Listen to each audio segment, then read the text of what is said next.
All right. What the heck is up, everybody? This is an insta-live situation. Normally I do a little pre-live thing. Pre-live can still get you pregnant, by the way. But I'm not doing that today. I'm going to get right into this. We're going to listen to some music for a little bit. Discord is going to announce things. I'm going to send this in here.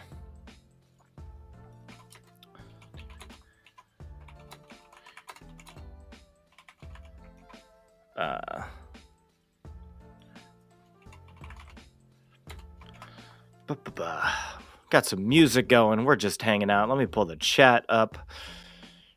I should turn the streamer mode on. Boom. Cool. That was so fast. Okay. It's like instant sometimes. Sometimes it's instant, sometimes it's not. Finally, I was 1 minute late. Okay. Boom. Sick. Okay. Just making sure I have everything all set to go here. I'm still a little bit under the weather, but I am doing literally everything I can to feel better. And hey, I said I was going to do this today, so I'm going to do it today. We're going to wait just another minute here while I yap. I hope everybody's been all right. I've been okay. Life has been exhausting. But episode 1 of Dragonball Abridged is out. 1 minute you usually stream before I get home. Well, again, every time I stream, I make it known. I make it known what time. My schedules are posted. The times of days are posted in multiple places. These things are made known. I had said I'd be streaming at 5 EST today. Because today we're doing our Dragon Ball Abridged Behind the Balls, or just behind the scenes. I'm gonna go through the project file. I'm gonna be answering questions about Dragon Ball Abridged, and we're just gonna talk about the show for a little bit while I run down the project files and whatnot. And it's gonna be a lot of fun. I think. I hope. You want to see my new profile? Sure. I'm going to maybe keep the music on, just very light in the background. Hello, what's up, Masked Anime? Okay. I don't see why we wouldn't just start now, I don't think. Oh, I see. Okay, got it. You have 1 million accounts, dude.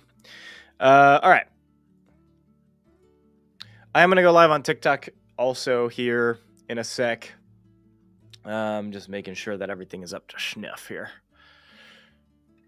I think Twitch should be back from ads at this point, too. Okay. Oh, what's a good... This is fine.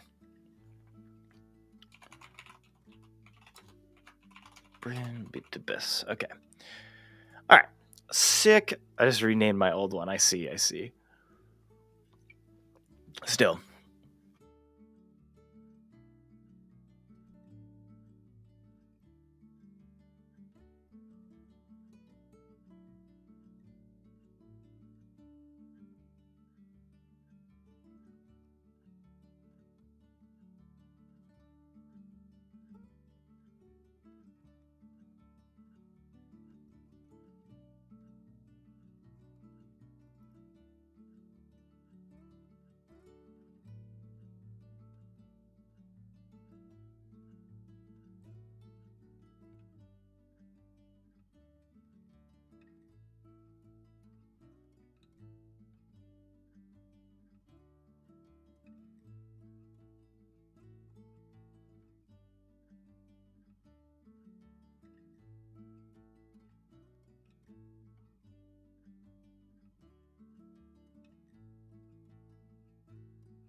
Yeah, my mic just auto muted again. I don't.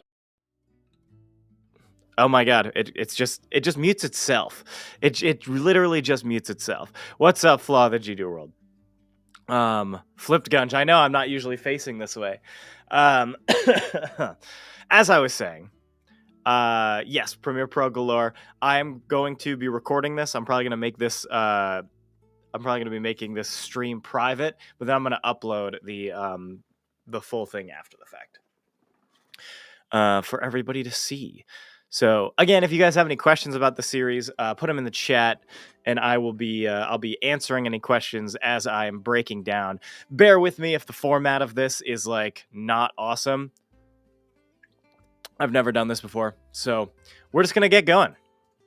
Okay, so let's break down episode 1 of Dragonball Abridged. I think I saw the Michael Bay clip. Yeah, I just posted that today.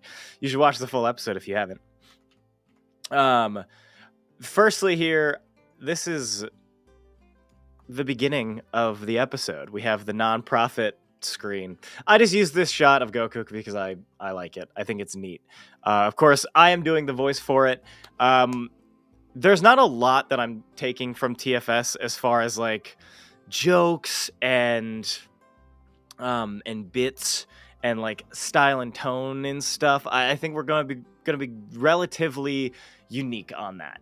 But I will say the opening crawl here will be voiced by different people almost every episode. So we will be getting into that. Opening here. So also I had a lot of people just right out the gate here. I had a bunch of people talk about how they didn't care for the background. So we have this little Shenrong background thing, and that is there because of copyright stuff. Toei and like YouTube's auto detection and whatnot is just super trigger happy. So that exists. The little bars on the side are not just like pure black for copyright reasons. I know it's a little inconvenient. It doesn't look awesome, but we're kind of working with what we got right now. We have our little opening here. Let's see. Let's get to an interesting point. Yes, we have our first. I got to turn this music down a little bit more. I know you guys can probably barely hear it, but we have our first little pause effect. Let me get into our actual sequence timeline here. Yeah, YouTube copyright system is. Hey, we're working with what we got. This was super simple. I just created. Let me go to.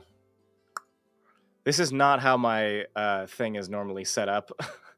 I normally have my display on a different monitor, but I'm doing what I can for the sake of the recording here.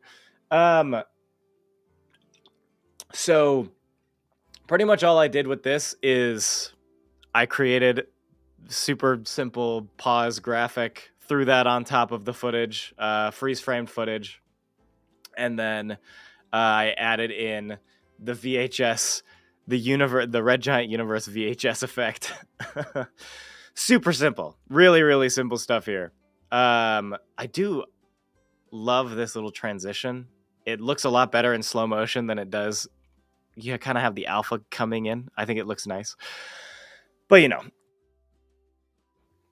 Okay. Same kind of thing here with the rewinding effect. Which if you go through the rewind frame by frame, we have a bunch of stuff from GT, Super Saiyan 4 Gogeta, obviously, a bunch of that footage. We do have one frame of Goku's ass, more like Gogeta. You're absolutely right.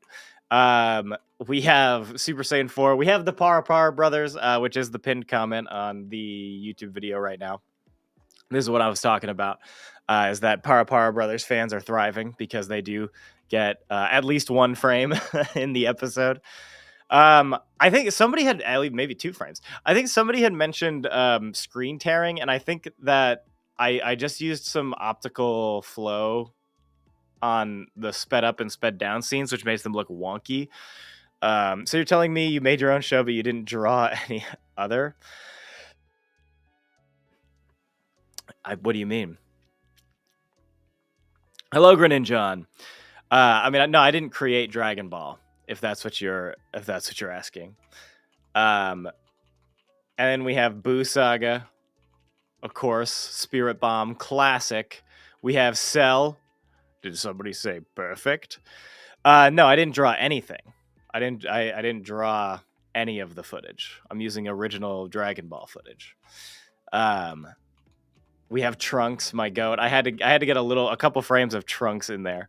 I'm surprised that there isn't the Sigma Force. I really enjoyed Dragon Ball Abridged. Thank you. I'm glad that people are liking it. Is Dragon Ball Super? No, there's no Dragon Ball Super in this little thing. We have OG Super Saiyan. We have Goku versus Vegeta Beam Struggle, and then Great Ape, and then we have Raditz, and then we stop on the Farmer. Classic.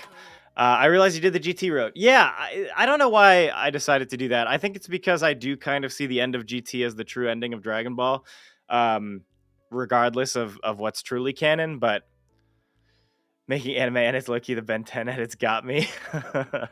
I love the Ben 10 edits. Thank you for the likes over on TikTok as well. And of course, it's Dragon Ball. It's OG Dragon Ball. But would it be a Dragon Ball adjacent abridged series without Farmer with a shotgun? Supreme King Monarch, thank you so much for the follow. So yes, I do voice the Farmer. Just very, very simple stuff. This is actually some of the first stuff that I recorded for the episode. Viltronian, thank you so much for the follow as well. And I really like the sound design here. No. Just the geese. They're like chicken things, but I kind of like the geese sound effect. Again, just for everybody, this is the full timeline. So the full episode is about 12 minutes long. This is what we're working with here. It is dense. The MCU slow motion edits go insanely viral compared to the anime edits. Yeah, I like the anime edits more. I like the anime edits that people do with like the animated manga panels. Are so sick. It's uncanny that no one did a reaction video on this yet. True, nobody's done a reaction to Dragon Ball Abridged yet, and I think that's okay for now. I think we need to get a couple episodes out. And we just do the same pause effect again. And then I only do for the second VHS portion, which again, if you're watching this and you haven't seen the episode yet, I highly recommend going and watching episode 1 of Dragon Ball Abridged. It is out on YouTube, the Gunchpot YouTube channel. I recommend watching it before sitting through this whole breakdown of it. But this secondary part here is literally like a full breakdown, like a full rewind of episode 1. I didn't feel like I needed to go through the entirety of Dragon Ball, though I didn't cut anything. So we have this bit of Goku after smacking this pterodactyl character, which is not actually in the episode. So there is some continuity errors in there, but like, I think it's kind of fun. I'm drawing a manga style fighting scene right now, and I gotta say I should do this more often. Like, this is fun, dude. You should. That's awesome. Everything else I think is pretty standard stuff here. Just going through. I didn't cut the Pilaf stuff either, so that's out of order, but that's all right. And then we have the song. My life here in the woods is pretty great. I'm not going to play the whole thing. But yeah, that is an original song written by myself. It's called Things Will Never Change, Goku's song. And I figured that would be a good place to start, is Goku singing about how he's content in life, how he thinks nothing will ever change, and that life will go on the same way as always. How do you make close-up anime edits without making the video blurry? So with this currently, I'm not blowing up the footage or anything from this. This is all the original aspect ratio of the footage that I ripped from the DVDs. So yeah, but for the sake of this is an abridged series. So this is talking about the full episode 1 of the series. Is because we're supporting the official release, I bought all the DVDs. I purchased them. I own them. these are things that I then had to transfer to my computer to get the highest quality footage that I could get. Which the blue box is not the highest quality footage that you can buy, but I didn't really know how to go about getting any other version of the show at like a reasonable cost. But I'm not upscaling it at all. I'm keeping it at its original native video, and then I'm uploading it in 1920 by 1080, which only requires a little bit of upscaling, but it really doesn't look that bad. Created a Goku song before Gohan. True. Yo, what's up, the Kai Games, dude? What the heck is up? Hi. How are you? I'm breaking down my project file. Yours is probably a lot more organized than mine. Hold on, I'm embarrassed. But yeah, we go through this entire little song. Classic little warp transition because I am obsessed with those. You guys will probably learn this across the production of this series, is that I am literally obsessed with warp transitions. Not bad, thanks. I'm just coming to see the breakdown. Here is the breakdown so far. Like I said, we are right here at the beginning. We talked about the little opening, this little VHS effect. Of course, we have to have a reference to Z. And this is also part of a greater idea that I had, where Goku, as an adult, is going to be breaking down the series, is going to be mystery science theatering the series, where he's cutting in, making meta jokes, talking about things as they happen, addressing some of the for lack of better words, like racier stuff, because Dragon Ball famously doesn't age super well. And so there's going to be some things that we cut, but there's also going to be some things that are kind of hard to avoid. So being able to have Goku as an adult look back on those things and comment on them, I think, is not only funny, but it also helps the show age. I've noticed that 10 to 20 second edits is the strat for popular edits on TikTok. Yeah, I've seen that's about true. It is always a mess. I did very little organizing. I'm doing a lot better on episode 2 so far. Pressing through, though, we get through the song. Of course, little Goku's full weenie is out, so we have to censor, which is totally fine. Just using the logo. What's up, number one Champa fan? And of course, I do another little warp transition here, which the dragon just goes away. He just goes away. It's easy peasy with that. And then, for the sake of you guys knowing what's going on here, here's my organization breakdown. You color coded your clips. Yes, I did color correct the clips. That is, let me go to my true sequence. All of this stuff is poorly labeled. Yes, I use just a little bit of color correction, because I don't love the way that the DVDs look. Whoops. I really don't love the way that the DVDs look. So just a little bit of color correction, a little saturation boost, a little sharpness boost. OG Dragon Ball did not age well story-wise because it has. There's a lot of cringe moments in there. There's a lot of uncomfortable stuff in there, but we're gonna do our best in this series to address those things, or completely ignore them, completely cut them, in favor of other jokes. But I want to break down my color scheme here. On the, I think this might have been what you were mentioning, is the color coding of things. Orange, anything orange is Goku dialogue. All of the green stuff is background ambient noise, I think. Brown stuff is sound effects. Some stuff like this, which is a sound effect. I did not actually properly color code. Yellow is music. So, and then of course, like dark blue stuff is going to be Bulma.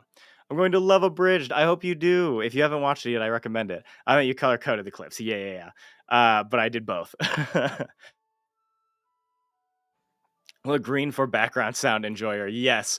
Well, I think that's what Premiere defaults it as. And I was like, okay, since that's like just the easiest thing to drag and drop in. I'll just leave that be and I'll change everything else. So for this first joke, we just had oh wait, okay, let me catch up on the chat real quick. Okay. The reason oh, come on, TikTok. TikTok is the worst. Okay. I use the green for the sound in my audio and visual class. Hell yeah. The reason I still haven't watched OG Dragon Ball is because of the amount of horny jokes. Well, that won't be changing in this. There's still definitely going to be some horny jokes. Episode 1 is fairly tame, but it's going to get rowdy. First joke of the thing, I cut Goku like throwing the car because I thought it just worked. Dude, what in the world? What? I guess I just can't do this on TikTok. What is happening? For subtitles, do you hand type every word or do you use software to generate subtitles? If I'm doing like on-screen subtitles, I usually use Premiere. Premiere has built-in subtitle stuff. But like on YouTube for the generated captions or whatever, that's just like all baked into YouTube. I feel that. I taste that. What's that smell? TFS jokes. I get it. Yeah, I wanted to cut out Goku throwing the car, mostly just for pacing. I think this entire opening section, I just wanted to get into them talking. I didn't want to like have to build up a bunch of that. So we went straight into it. And then, of course, there's not a ton of footage of Bulma like speaking in the car. She just open fires as soon as she gets out. So I have to do a bunch of her talking off screen from in the car, which is just a simple reverb, nothing crazy on the effects or anything there. And then we have our first little lip flap correction here is Goku, which I had to track some of these lip flaps. It's just the simple stuff. It's just the lip flaps. You got to do them. You got to make the character look like they're saying the thing. And all the purple here is the individual lip flaps. GT needs some modern love too. Yeah. Somebody's doing an abridged GT also. Turtle, I've seen her poop. She knows what I'm about. Yep. American 9mm. Exactly. The 9mm joke is coming up. The ham-fisted America joke. I even thought about cutting at one point. It felt like a lot, but there needed to be a bit there. Tracking lift last on accelerated footage is my personal hell. Dude, have you played with the Premiere beta at all? And like the new like auto masking? It's really good. It's really good. I've been like an After Effects whiz for the better part of 15 years now. So when it comes to that kind of stuff, I know a lot of little tips and tricks on how to track just right. I do hate hand tracking in Premiere, or like just hand keyframing stuff in Premiere. But oh, you use DaVinci Resolve. Must be nice, honestly. I can't imagine personally because I've been in the Adobe ecosystem for the better part of 15 years, but the amount of times that I see people having fun on DaVinci and I'm like, dang, I wish that were me. And then I like boot it up and I'm like, I can't learn this. I can't learn how to do this.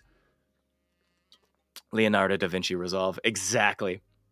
Was it? I didn't do any. I considered doing like custom muzzle flashes too, because I don't love the original ones. I think that they're just they fit the art style, you know, but die. They don't really fit the sound effect, in my opinion. I really just wanted to do like something really bright and really flashy, but we just went for the original. I didn't do any extra work there. I posted some anime DBZ edits and got copyrights on TikTok. That's crazy. I still draw using paint. I have been able to do. I suck at drawing. I tried to do some custom lip flaps on episode 1 here, and I didn't. I ended up pulling from future episodes, which that just sucks. I would much rather do a custom lip flap than have to like scrounge footage for some that work. But you got to do what you got to do, you know. let's keep on. And also, this is just like stock PNGs. This is the Film Riot Lord of War pack, I think, is where I got the muzzle flashes for this. The American flag GIF and cowboy hat and stuff are all just from like PNG Haven or whatever it's called. Did you make the bang from the gun red, or was that from the anime? That's from the anime. He's Mario Paint. What's up, Grid John? Welcome back. And all of this stuff, just cutting back and forth. Some more classic lip flap stuff. Goku's mouth is just so funny to me. He just like, he has constantly changing mouth shapes. They like don't consistently keep him on, like they don't have like a consistent mouth shape for Goku. He's constantly changing. And so it's hard to pull from other scenes because sometimes his mouth is upside down like this and you can see his bottom teeth and his top teeth. And other times you can only see his top teeth and his tongue. And other times you can't see any of it. There's a lot of inconsistencies there. It makes it hard to pull from other scenes. Do you know when episode 2 will come out? Hopefully not too terribly long. It took me about 2.5 months on this episode. But that includes like casting and stuff. So we're going to start recording stuff for episode 2 this week. And if we can get everything recorded within the next 2 weeks, it could be done by like the first of the year. But it'll probably be January. But I'm not making any promises. Of course, we have the Invincible joke, which if we go to the actual timeline here, Thanksgiving week. It's already Thanksgiving week. Let me go to the bit. So here, this is from the actual show. So it's in 1920 by 1080. Which of course covers the background. But then when I pause it, the VHS effect like breaks the aspect ratio. Which is really funny. It doesn't like super affect it, but there is this one frame where the background does have black lines because the alpha didn't render. Just a weird side effect of the effect that I used, I guess. After DBA, will you do DBGT? No, I'm not going to do GT. Somebody on YouTube's already doing GT, and I have no intention of attempting to follow suit. Okay, here we go.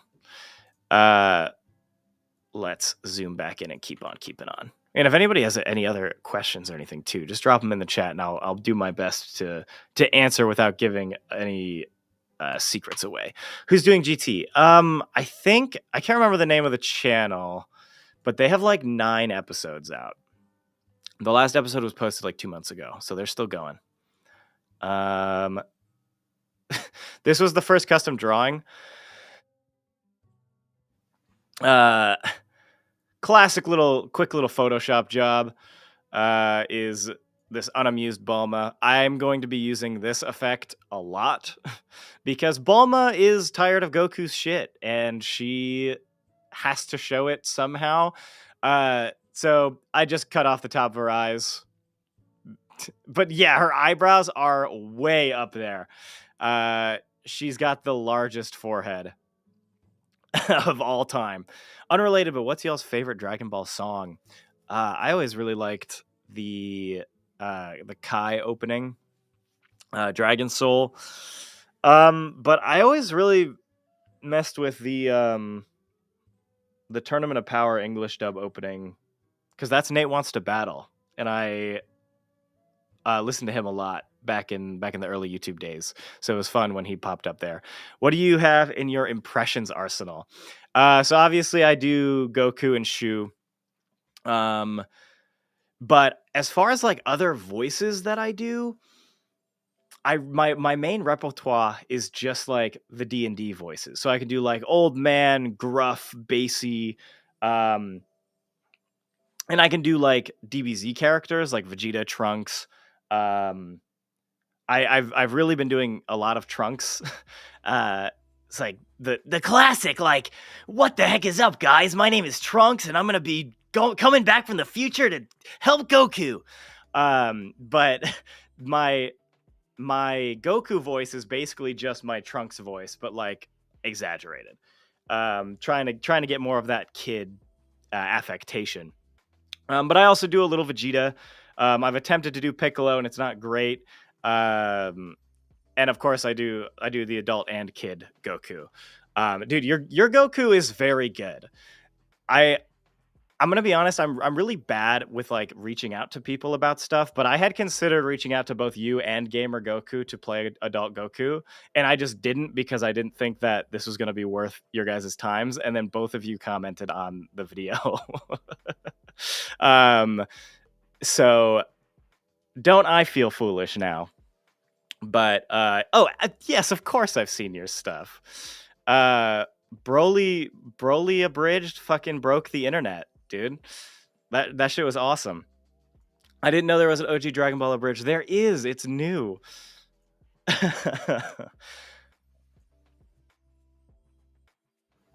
Where was I? This is gonna be a pain in the ass to edit down. He did Stick Season as Trunks. I did do Noah Khan's Stick Season parody as Trunks. I did also do Baby No Money's 2 as Gogeta. And I plan to do more song parodies like that because they're a lot of fun. But I've been dealing with... I just found out I've had bronchitis for like 3 months. So I've kind of been dealing with that. I'm trying to get back to 100% before I do any more intense voice acting and singing and screaming. Broly Abridged was the first major project I edited, and it shows. Dude, it was really good though. It was really, really good. And it was sick that you decided to follow through and continue doing Super Abridged. Because everything I've seen of Super Abridged is also very good.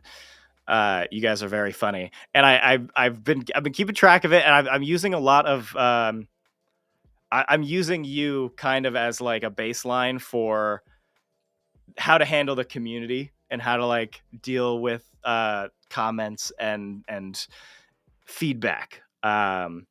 Because I'm historically not super great about that, but I wanted to make sure that when it comes to this, like, not only are we building the community, but we're keeping things at a level where like I'm not allowing myself to get caught up in the wave of potentially negative backlash, but also not get like too up in my head about not get too much of an ego about positive feedback either.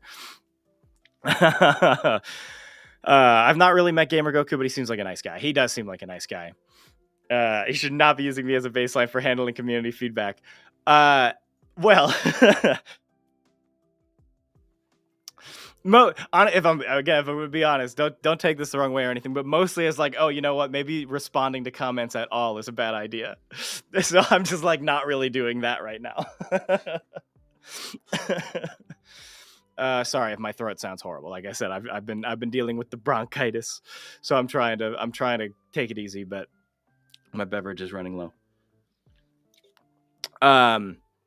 This is a zoomed in clip because Goku is talking in this clip, so I needed to cut Goku out so that I could do the Bulma talking.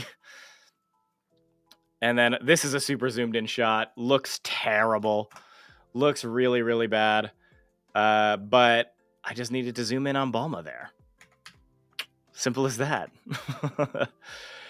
Are you guys still cooking on Super? What episode are you on now? Like 12, 13? No offense, I respond to a lot of people because it's important. I keep myself in touch with other perspectives. These are the ones I disagree with. 100%. I am super like, I internalize that stuff. A lot of the comments, there's not been a ton of negative feedback, I will say, which is really, really reassuring. I will say a majority of the negative feedback that we've gotten on the episode has been my voice. Gong, thank you for the follow on TikTok. Which, like, there's not anything that I can do about that. I've chosen to play Goku, and I hope the voice develops over time and people grow and choose and come to appreciate the voice in time. But it's hard not to take that to heart. It's like, yeah, it's my voice and it's the show that I'm trying to put together. But at the end of the day, like, that is a minority of the feedback, and I'm gonna do it anyways. Like, I'm gonna do it regardless. So I just got to get over that. Got to get over myself. After this, will there be a Dragon Ball GT? No. So like I said, I've said it a couple times during the stream now, but there is a Dragon Ball GT already, or there is a GT Abridged already. Let me look it up. Let me double check so that I actually like point people to the right place. I've watched the first couple episodes and it's pretty fun.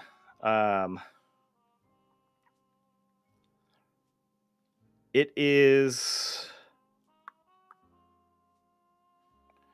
My YouTube is being so slow. What the heck?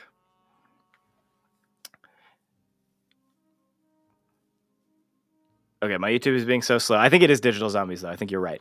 What are you doing? I'm breaking down the project file for Dragon Ball Abridged, and I'm answering questions about the series if anybody has any. Just a couple lip flaps here. Pretty much every shot has lip flap edits. This whole sequence is basically entirely custom. I should have added grain on these because I didn't. So the footage is looking a little extra clean because it's a freeze frame. I'm familiar with them. Some of the people from my team associate them in the past. Okay, sick. People hated my Goku at first for being different. Now people are saying it's all they hear when they think of him. Yeah. I think. Well, I've had a lot of people be like, "It sounds like Krillin," and I'm like, "Huh."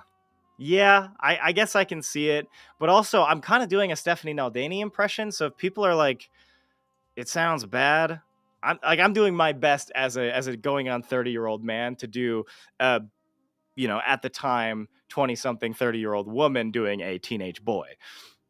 There's many levels to the impression, but I'm doing the best I can do, and apparently I've had this thing going on with my lungs since before I've recorded that episode. So hopefully once I'm back to 100%, it'll be a lot better just in general, and the performance will be better. There's so many Goku impressionists that I can't remember how Sean sounds. Yeah, I know plenty of people that think that like consider TFS their baseline. What's up, Christian? How many episodes will it be? As many episodes as the show is. However many I can get. Going on 30, gang. Let's go. I'll let you focus on the breakdown and stop yapping, but you shouldn't be afraid to reach out to bigger creators. I only got Prince Vegeta on for Z Vegeta because I just asked. Yeah, you're right. I just have a lot of anxiety about that, and I should have. Dude, I appreciate you coming in and hanging out. That is really dope. And I definitely am interested in keeping in touch because, hey, we're all in this together. Are you going to try your best to speed it up so that you don't have to do like 600 plus episodes? Well, Dragon Ball Classic is like 175 episodes, and we're cutting out filler. And once we get a little bit deeper down the line, once we get like deeper past the first couple episodes, we're going to be merging episodes. We're going to be abridging it a little bit further. The first few episodes are just like kind of essential to get through without mixing them up. I probably could do 2 and 3 together, but I'm not. But eventually, I think it'll be probably closer to like 60 episodes if we get through the entire show. Something like that. There's a couple animation errors here that I did not fix. Especially Goku's face right here is not scaled properly. But hey. Do you care about TFS continuity? No, I'm not. This is not a prequel to TFS's DBZA. We are doing our own thing, which like there's not too much that I think would necessarily break the continuity, other than like the meta Goku jokes that I'm doing, where like adult Goku comes in and does it. Whereas this is just a long freeze frame, Goku just staring at Bulma. I understand having anxiety, having that effect. If it helps, you're always welcome to shoot me an email. I appreciate that, dude. And I'm just starting out. I'm just a little guy. I'm just here, but same. So I don't know if you guys, I know you're just getting into like Goku Black stuff, right? If you need Trunks, let me know. But I'm sure you have Trunks already. Also, I hate that. I hate it when people do that. So many comments that are like, if you need voice actors, let me know. It's like, no, I really don't. I think we're okay for now, but I appreciate it. I shouldn't say I hate it. I don't hate it. It just happens a lot. Let me see what's else would be interesting to talk about here. This bit's funny. Goku, where did you get this? I just like that ad lib. Let me solo that audio. I think it's this one. What the fuck? Just Goku yelling "what the fuck" as he goes. We just started on the U6 arc, and yes, I've got the whole main cast sorted. Tournament has a lot of extras though. True. Oh man, I can't imagine trying to break down the Tournament of Power.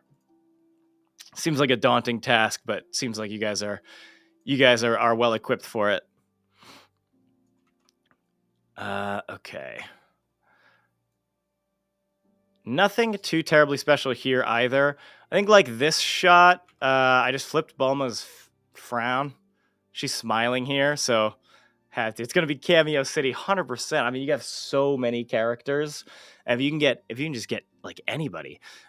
Striker. Really didn't pronounce this word. Shoot me with it. So I made Bulma frowning here. She's very negative in this series. She's gonna be very negative. Defibrillator. Defibrillator.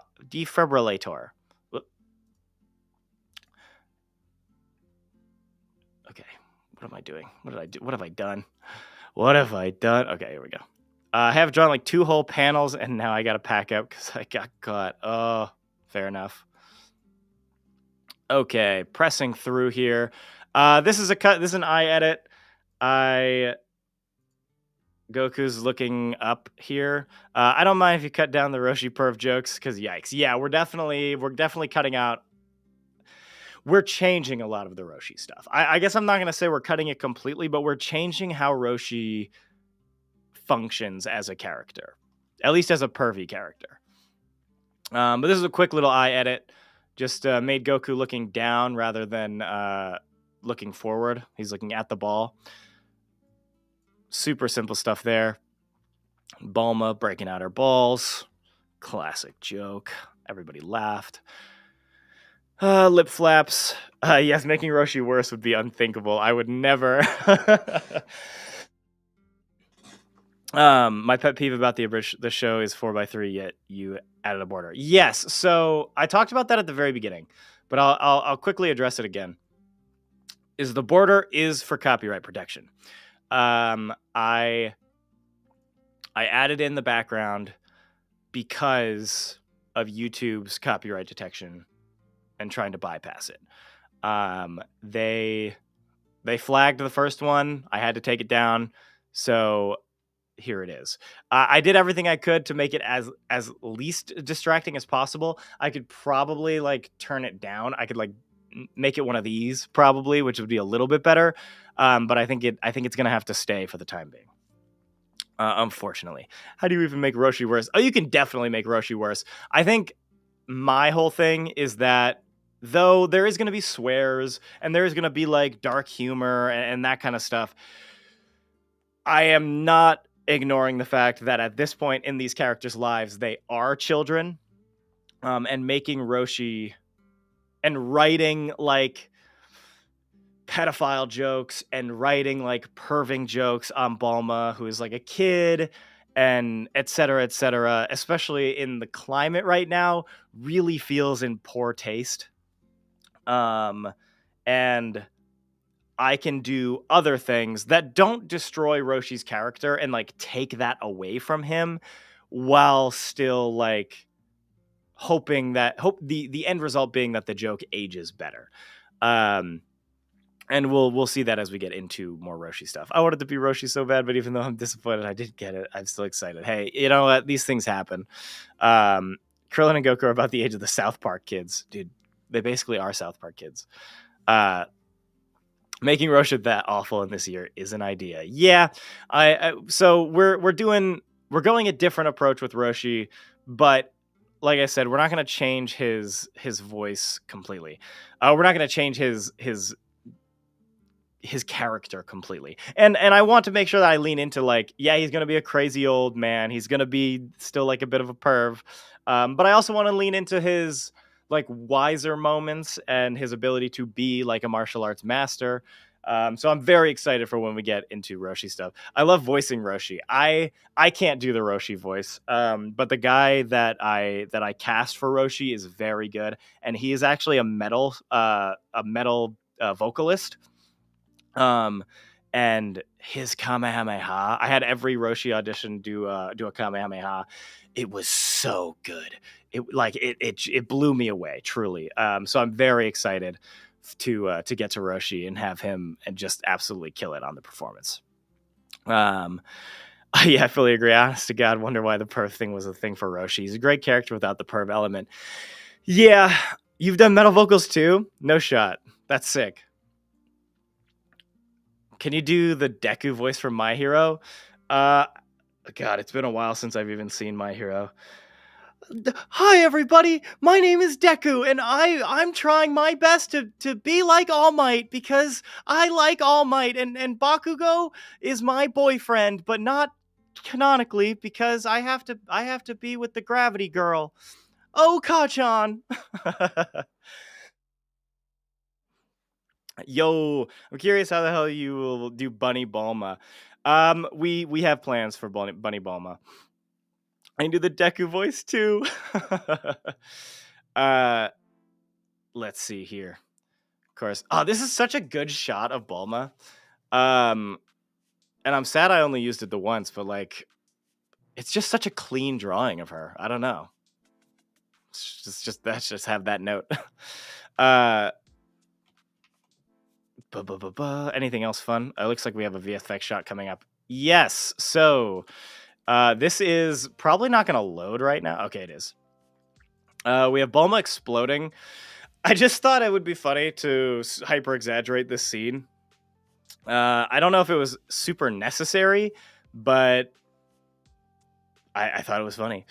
Has editing this made you appreciate the art more? 100%. I think it's a lot of fun, and I mean, it definitely feels like editing a dub. Like I can imagine this is somewhat similar to what the official like dub editors do. But man, it's a really fun process. I found it quite meditative, especially doing lip flaps.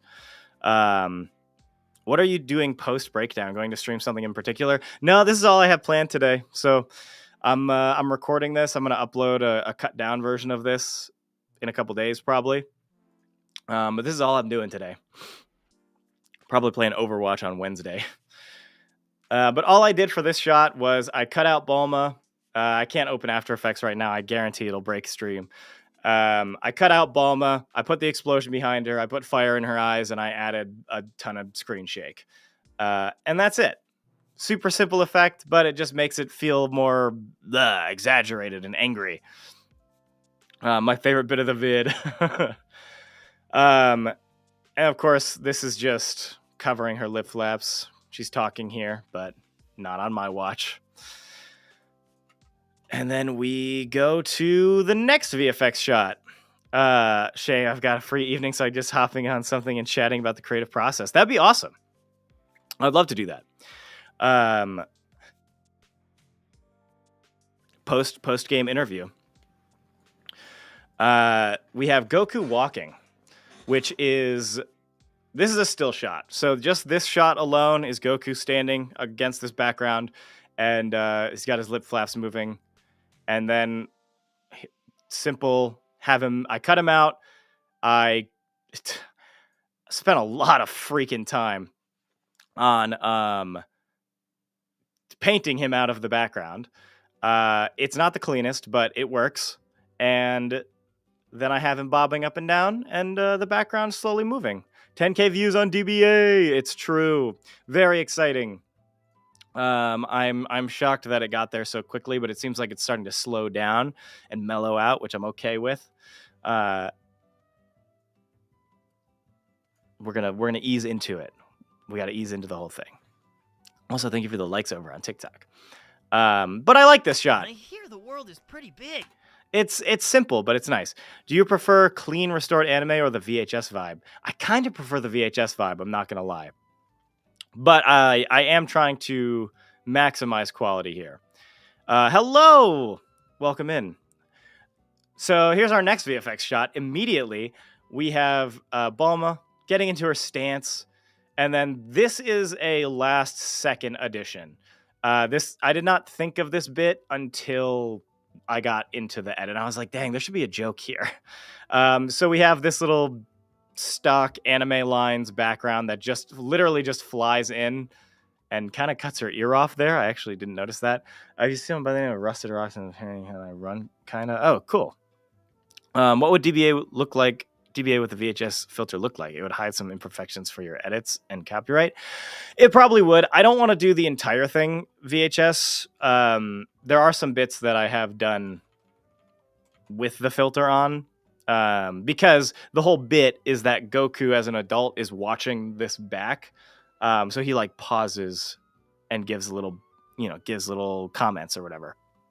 But I don't want to do the whole thing VHS. It probably would help with the copyright, but I think that it would hurt the overall viewing experience.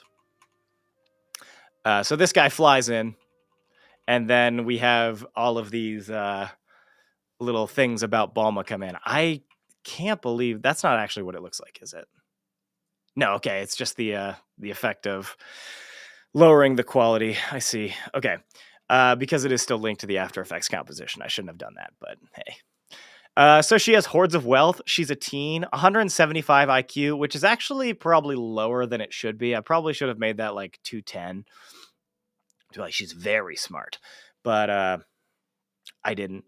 She's got lots of vehicles. She's got blue hair. She's got a famous dad. She knows aliens are real, but she can't prove it.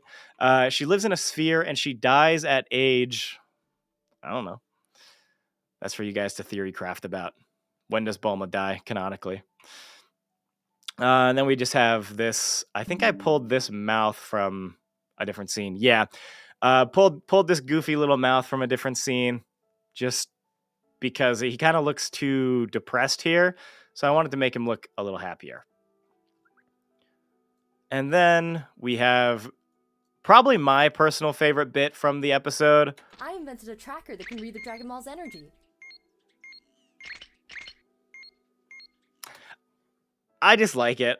I think like this version of Bulma is a little bit more irritable. She's a little bit darker, but she's got little fun bits in her too.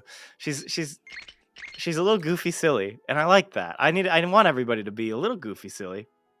So she double clicks the dragon radar like it's a fidget toy. I think that's funny.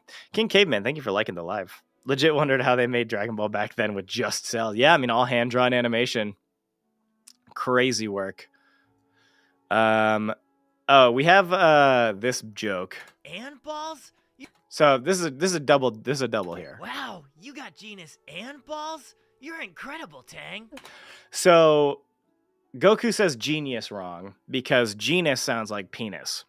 And so he's basically saying you have genus and balls, being like you have penis and balls. But then on top of that, he calls her Tang. Tang is, from my understanding anyway, the analog that Bulma covers for from Journey to the West. So Tang is a character in Journey to the West, and Bulma is kind of what is kind of the representative of that character in Dragon Ball as a Journey to the West analog. So there's two for you. More of this. The sound design aspect was just like a ton of fun. I found this really awesome sound effects library. I don't know if I'll be able to pull it up. But it's so good. It's so good. It has like thousands of sounds. I did have to pay for it. We're supporting creators. But it just has all of the sounds, and they're so good. You might want to stand back.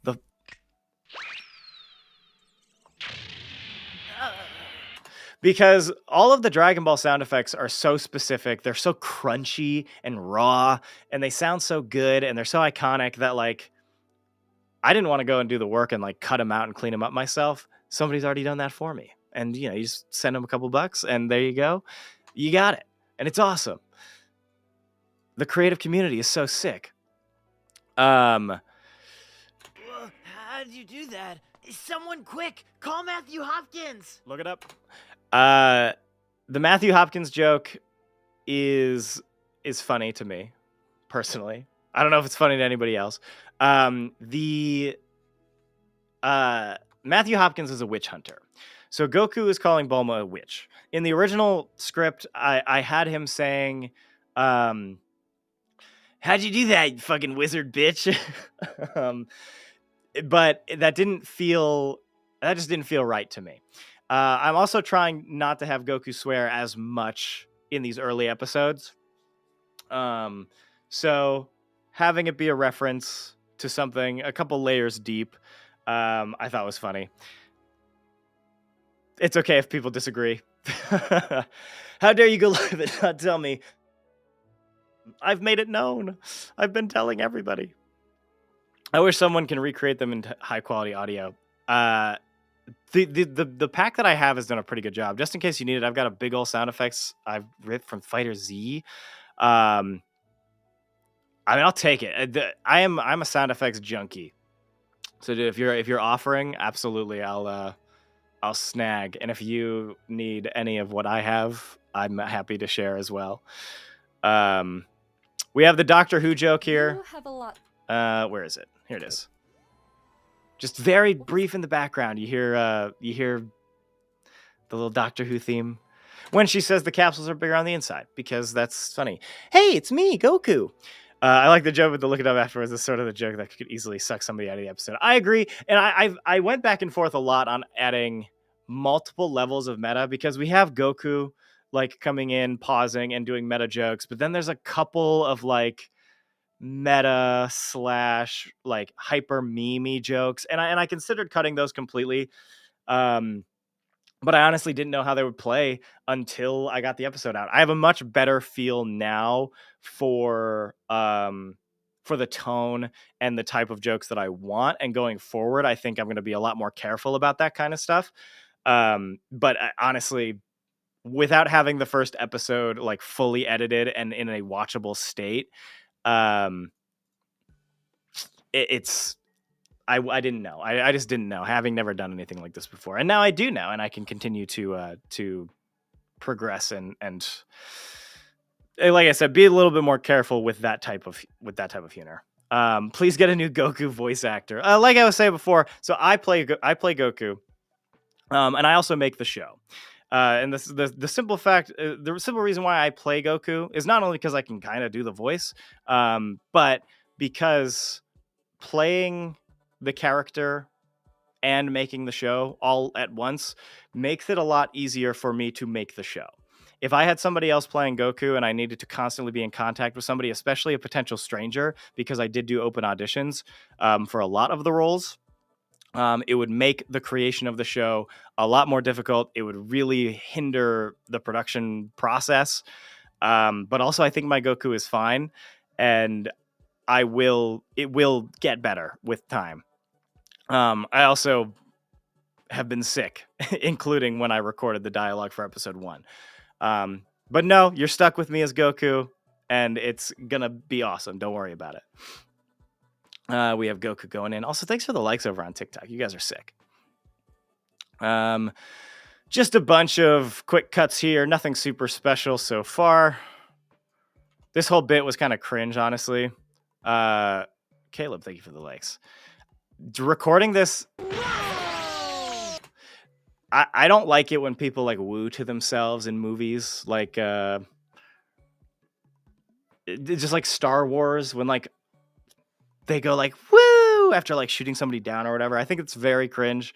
But I felt like I needed to include this bit, so that's what we did. This line of dialogue, however, Whew, that one just had a little squirt of pee out of me. was so funny to record. It's one of my favorite lines of dialogue from the episode.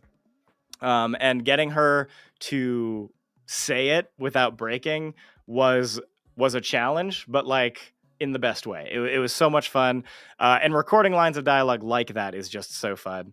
Because sometimes because once you nail the delivery on it, it's so peak. Speaking of which, for those of you who don't know, the actor for Bulma, Kayla, this is her first project as a voice talent in anything, but she's also Scottish, and she has a very thick Scottish accent that she then does an American accent for her Bulma. And it's very good. And there are some bits here and there where you can either tell, or when we were recording, I was like, yeah, it came through there. We gotta do it again. But man, she truly just did an amazing job. A fellow Scot. Are you? I didn't know.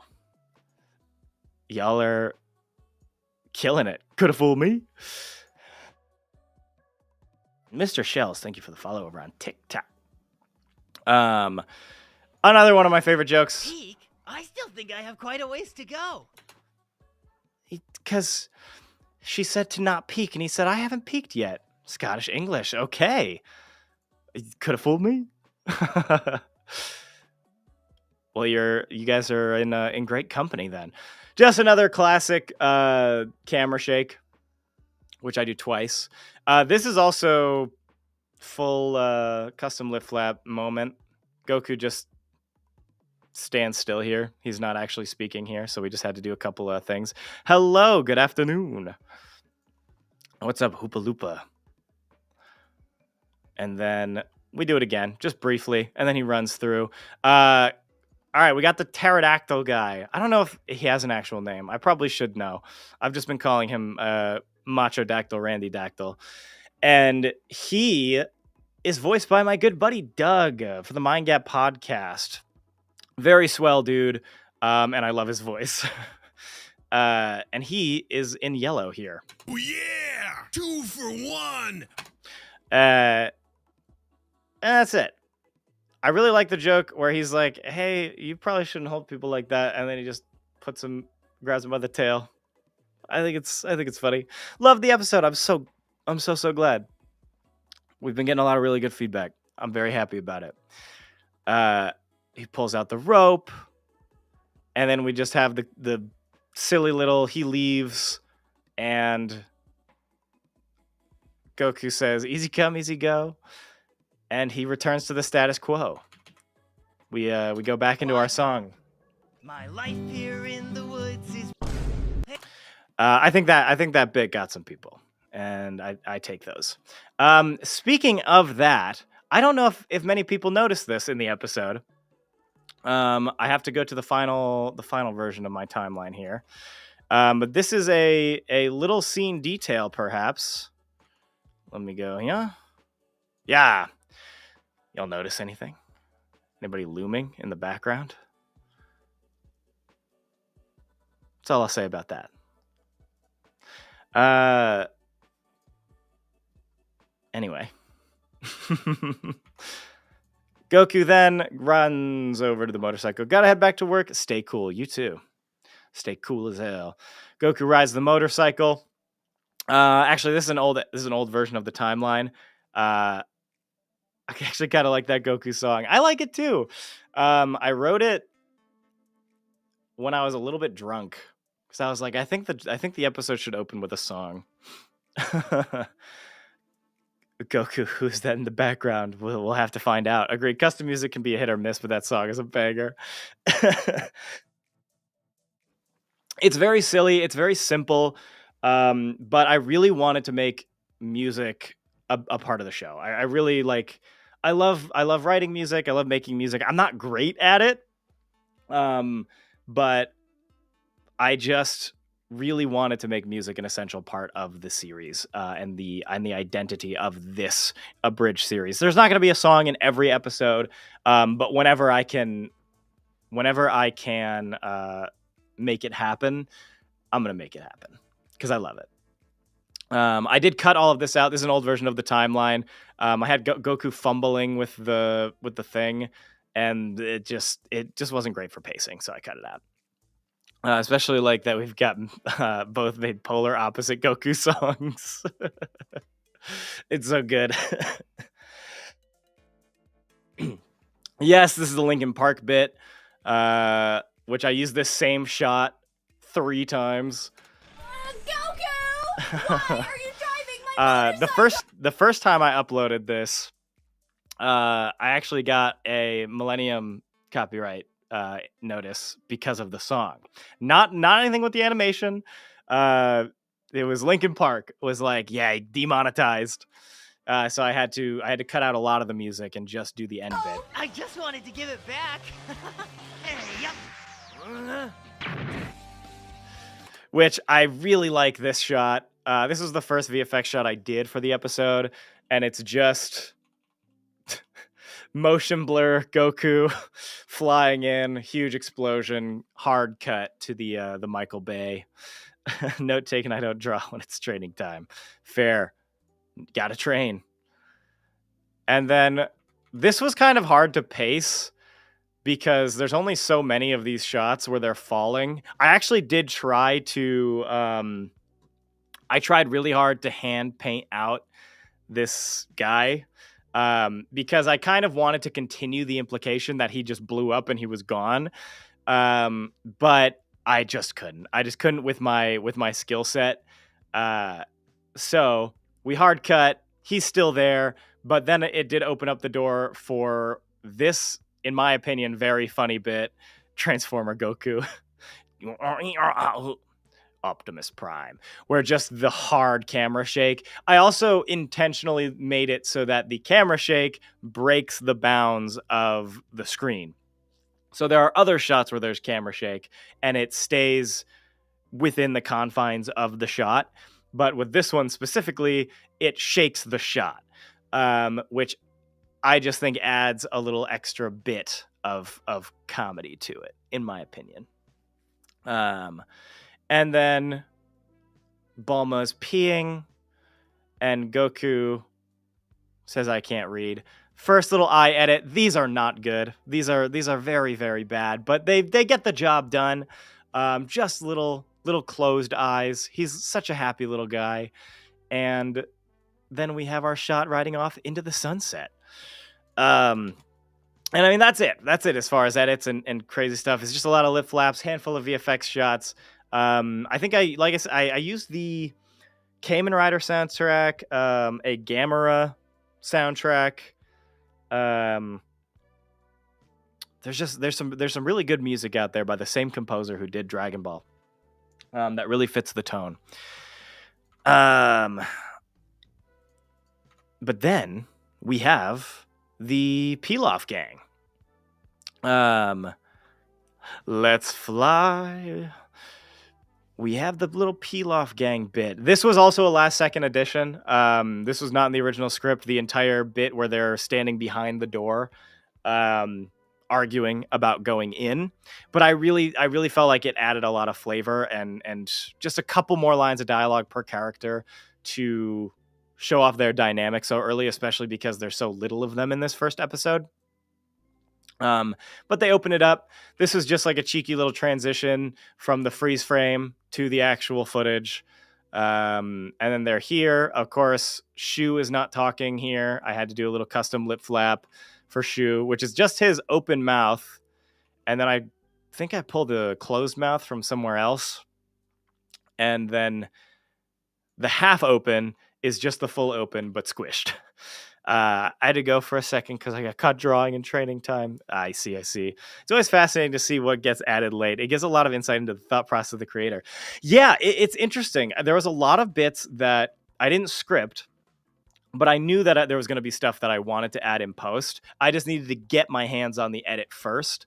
And like I had said, I'd never done anything quite like this before. I went to film school, right? So I mean, I've done short film projects, I've done comedy projects, sketch comedy, and I've done science fiction, action, and I've also done like corporate stuff, right? So I mean, I've been around the sphere when it comes to a variety of types of editing, but I've never done anything quite like this, especially in the an animated sphere. So it was interesting writing the script, and then once I got into the edit, seeing what I wanted to add, or even just what didn't work from the script that I needed to change. And I'm hoping that I get a better feel for that going forward, and I can incorporate more bits like that in the actual script writing process rather than leaving them to be in the edit. But I think there will always be things that like, oh, it'd be funny if like this just happened here, because some things just come to you at different points in time too. Still looks pretty good. Sometimes you gotta use a smush lip flap. Actually just flex film school. I'm weak in the knees. Oh yeah, no, it's okay.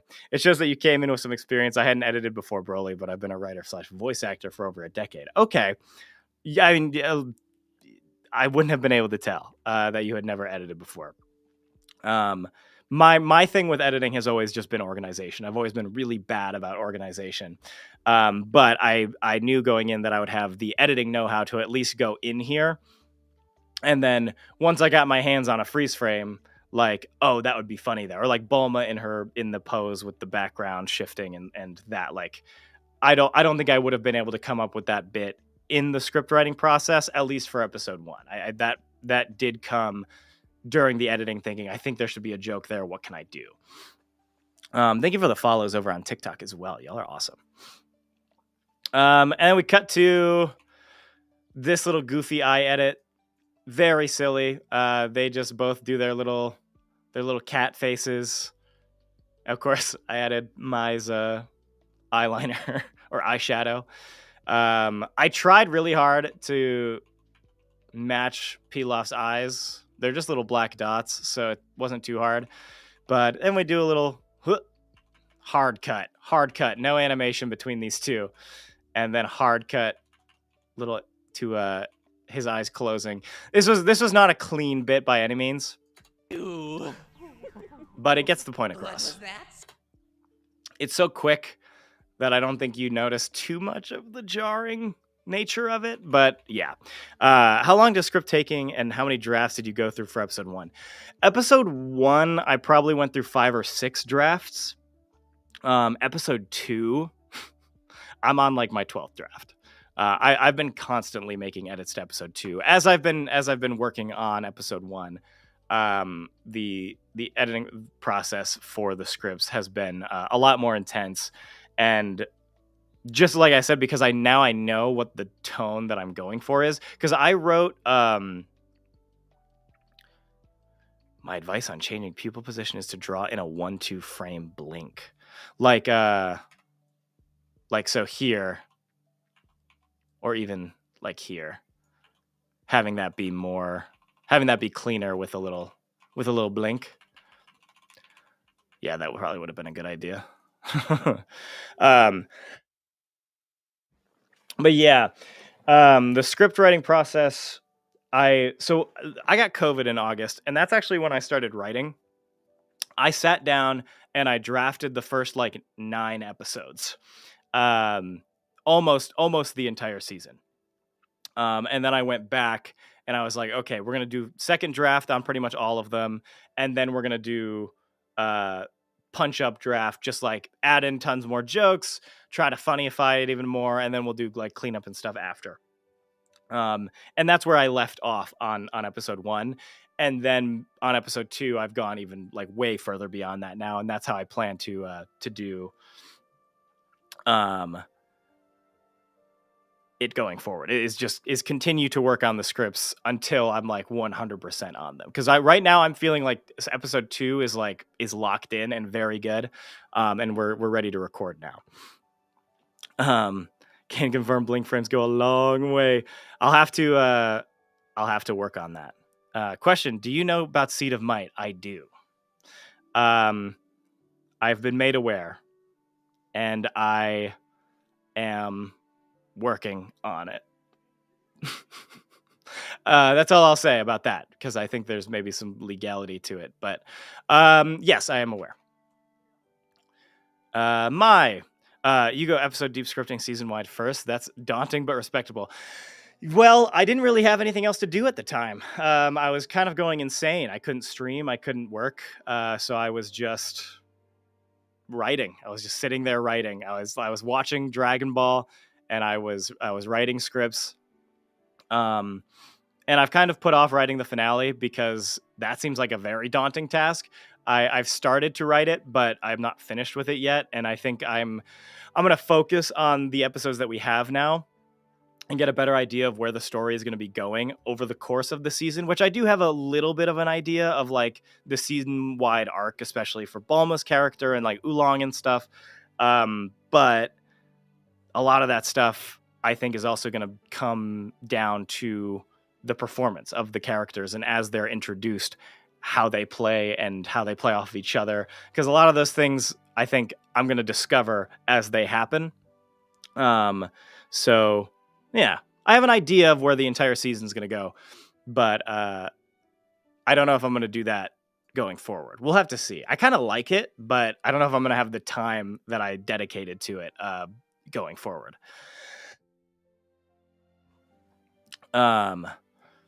And that's pretty much it. I mean, just a ton of lip flaps, easy peasy. And I did do a little snake sound effect. You can barely hear it. That's just me. Just to be there. And that's it. Oh, this is another one. Shu's little confused face. Just two little lines. Little eyebrow raise because I needed to convey his confusion. I love doing the Shu voice too. The Shu voice is so funny. These guys are crazy about their Dragon Balls. And that's it. We use the same like 3 shots of Pilaf while he monologues, and then hard cut to the end. For context, I write out the general plot, bullet points, certain key details, characters, arcs, and then I go one episode at a time. Yeah, I kind of did something similar. I was like, okay, here's what I want to do for each individual character and like the overall character arc for both. But then beyond that, I was like, I don't really know how I'm gonna feel about it until I actually get into it. So let's just get into it. Let's just write the entire season out, and I'll adjust as I go. And now that I'm at a point where episode 1 is out and episode 2 is like locked, I am I'm feeling a lot more confident about it. I'm feeling a lot more confident about the continuation of the writing process, because there's still a lot of writing to be done, even for the episodes that I have like first drafts for, right? Which type is your favorite Kamehameha? Favorite Kamehameha? Great question. Gohan's the father-son Kamehameha is a classic. I do like the ×10 Kamehameha as much as I dislike GT. But I recall there being a lot of cuts that go from Pilaf to Pilaf, but at a slightly different angle. That can be very visually jarring, so it's usually better to hang on a shot longer. Yeah, that is something I kind of struggled with here, is especially with the movement of this shot, I think. Oh my goodness. TikTok again. Again with this. There's definitely a lot of the lingering shots, just because I really liked like this shot where it's zooming out, but there's only so much time that you can spend on a shot that has movement baked in. I could have definitely stayed on this shot longer and then not recut back to this one, because I just reused this shot again. I very much could have not done that. And I agree. I think it would have been less jarring. But of course, the final. Boom. Do you play Sparking Zero? Yeah, I've done a lot of Sparking Zero content, actually. I like the Kid Goku Path to Power Kamehameha. I actually haven't watched Path to Power. I'm going to be honest. Fake fan. What's up, Dark Wolf? I have that a lot with Super. I'll have a line start with a shot of a character, then cut to a different character listening, then cut to a second different shot of the character talking. Yeah. I've started to pace out episode 2, even though we haven't recorded anything yet. I've just started to do like little visual pacings, because I don't have a storyboarding process. So I guess that kind of is my storyboarding process. But I've immediately like started to do that already because it feels better than this, where he's just ba ba ba ba ba. There's also only so much footage of these characters here, and you got to work with what you got. But yeah, definitely. And then we have our little ending screen with our logo. Our voice actor for Mai made our dragon character, and that's it. That's the episode. Who is your favorite character to use? Tapion is my main, kind of my main, but I also like Goku Black a lot. Well, I'd always be happy to swap notes and see what we can learn from each other. Yeah, for sure, dude. Hey, I mean, I probably got like a good 20-30 minutes left before I gotta cook dinner. If you want to hop on stream and chat, I'm in on that. I was not planning on it, but hey, we can adapt and roll if you'd be interested. But that is kind of the episode 1 breakdown. If there's any other questions, feel free to ask them in the chat. Bipsy, I was just talking about you. What the heck is up? Welcome in. Because we just finished our wrap up, and I was talking about not only your excellent Mai, but your excellent drawing of our character. I'm down. Sick, dude. Let's do it. I'm gonna ski-bop my face up here. We're gonna hop on and chat with TheKaiGames, the creator of Dragon Ball Super Abridged. Oh, hold on. Just absolutely doxing my desktop. Nobody look at that.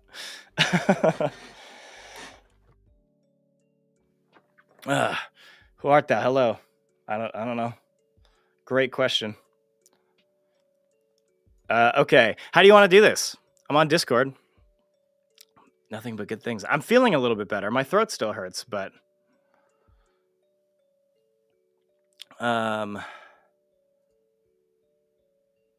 beep-ba boop-ba, beep-ba boop-ba. Top 10 crossovers, baby. What is this? A crossover episode? Was that episode 2 and 3? No. No, it was not. I promise. Just my desktop. This super dirty, super cluttered desktop. I don't know the best way to do this. If you like, yeah, I'll do that real quick.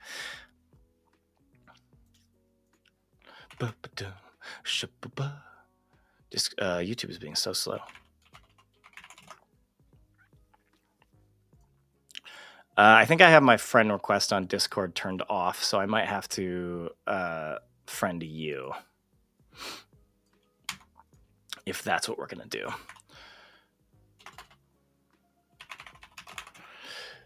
Pardon-moi. I'll pull up the episode just to like have in the background on the TikTok stream, so it's not just black background.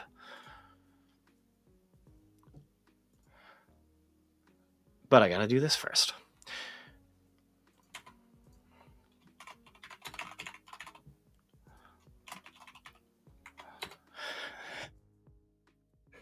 All right, bear with me, folks.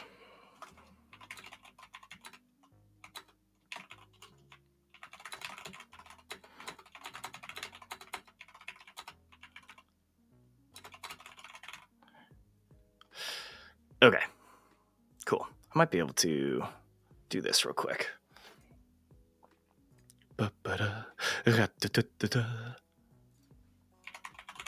Just shot you the email.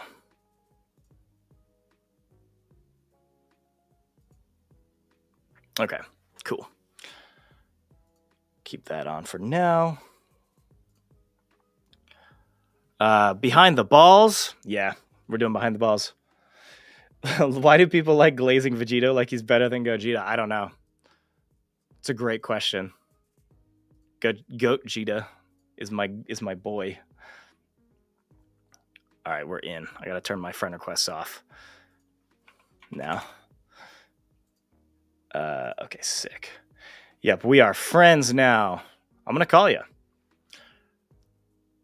If that's an option. There we go.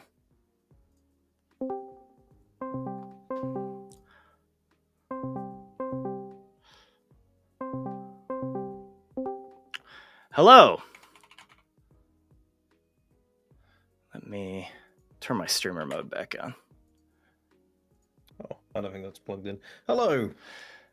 Well, howdy, friend. How you doing today? I am doing well. How are you? Good, just pulling cables around because I don't have my webcam plugged in, but I can turn it on for you if you want.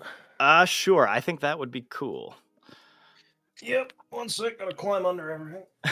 I can set up that here in the meantime.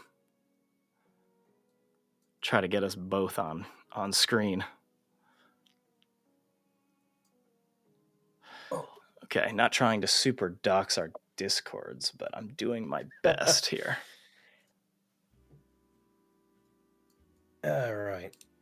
Does that work now? It's still set to that one, so I gotta switch it.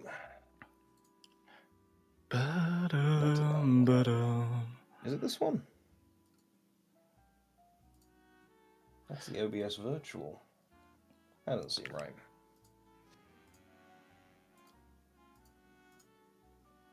Okay. This seems to be working, kind of. Awesome. Okay. Yeah, mine doesn't want to do it.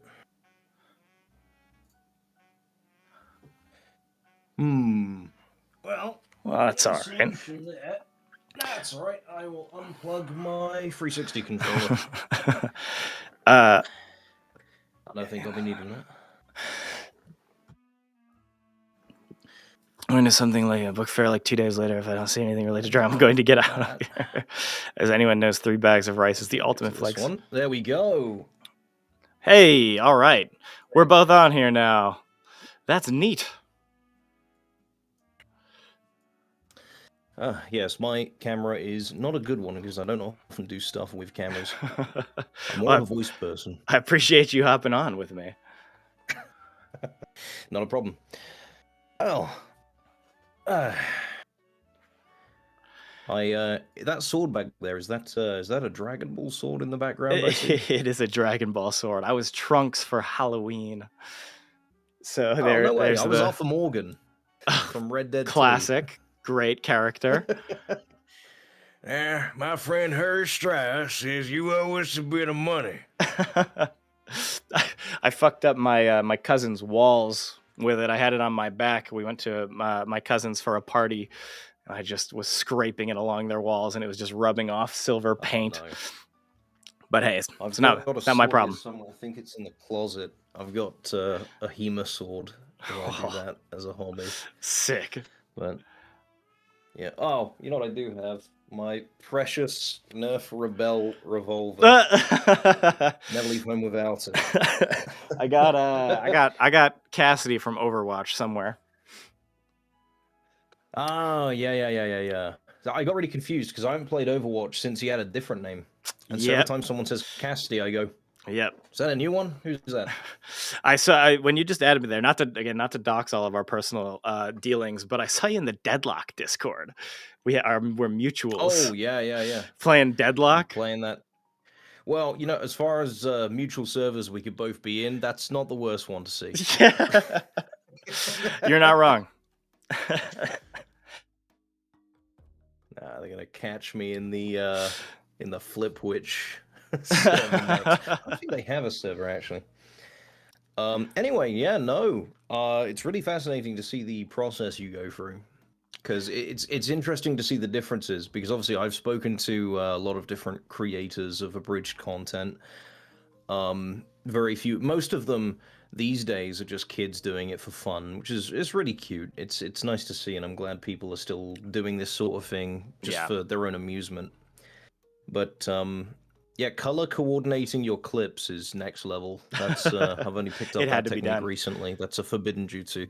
It had to be done. I would have been so lost. The episode would have taken twice as long had I not. Just being like, wait, which clip is that? My timeline is 17 layers deep. Um, I'll show you what my last one looks like. I'll send you a screenshot.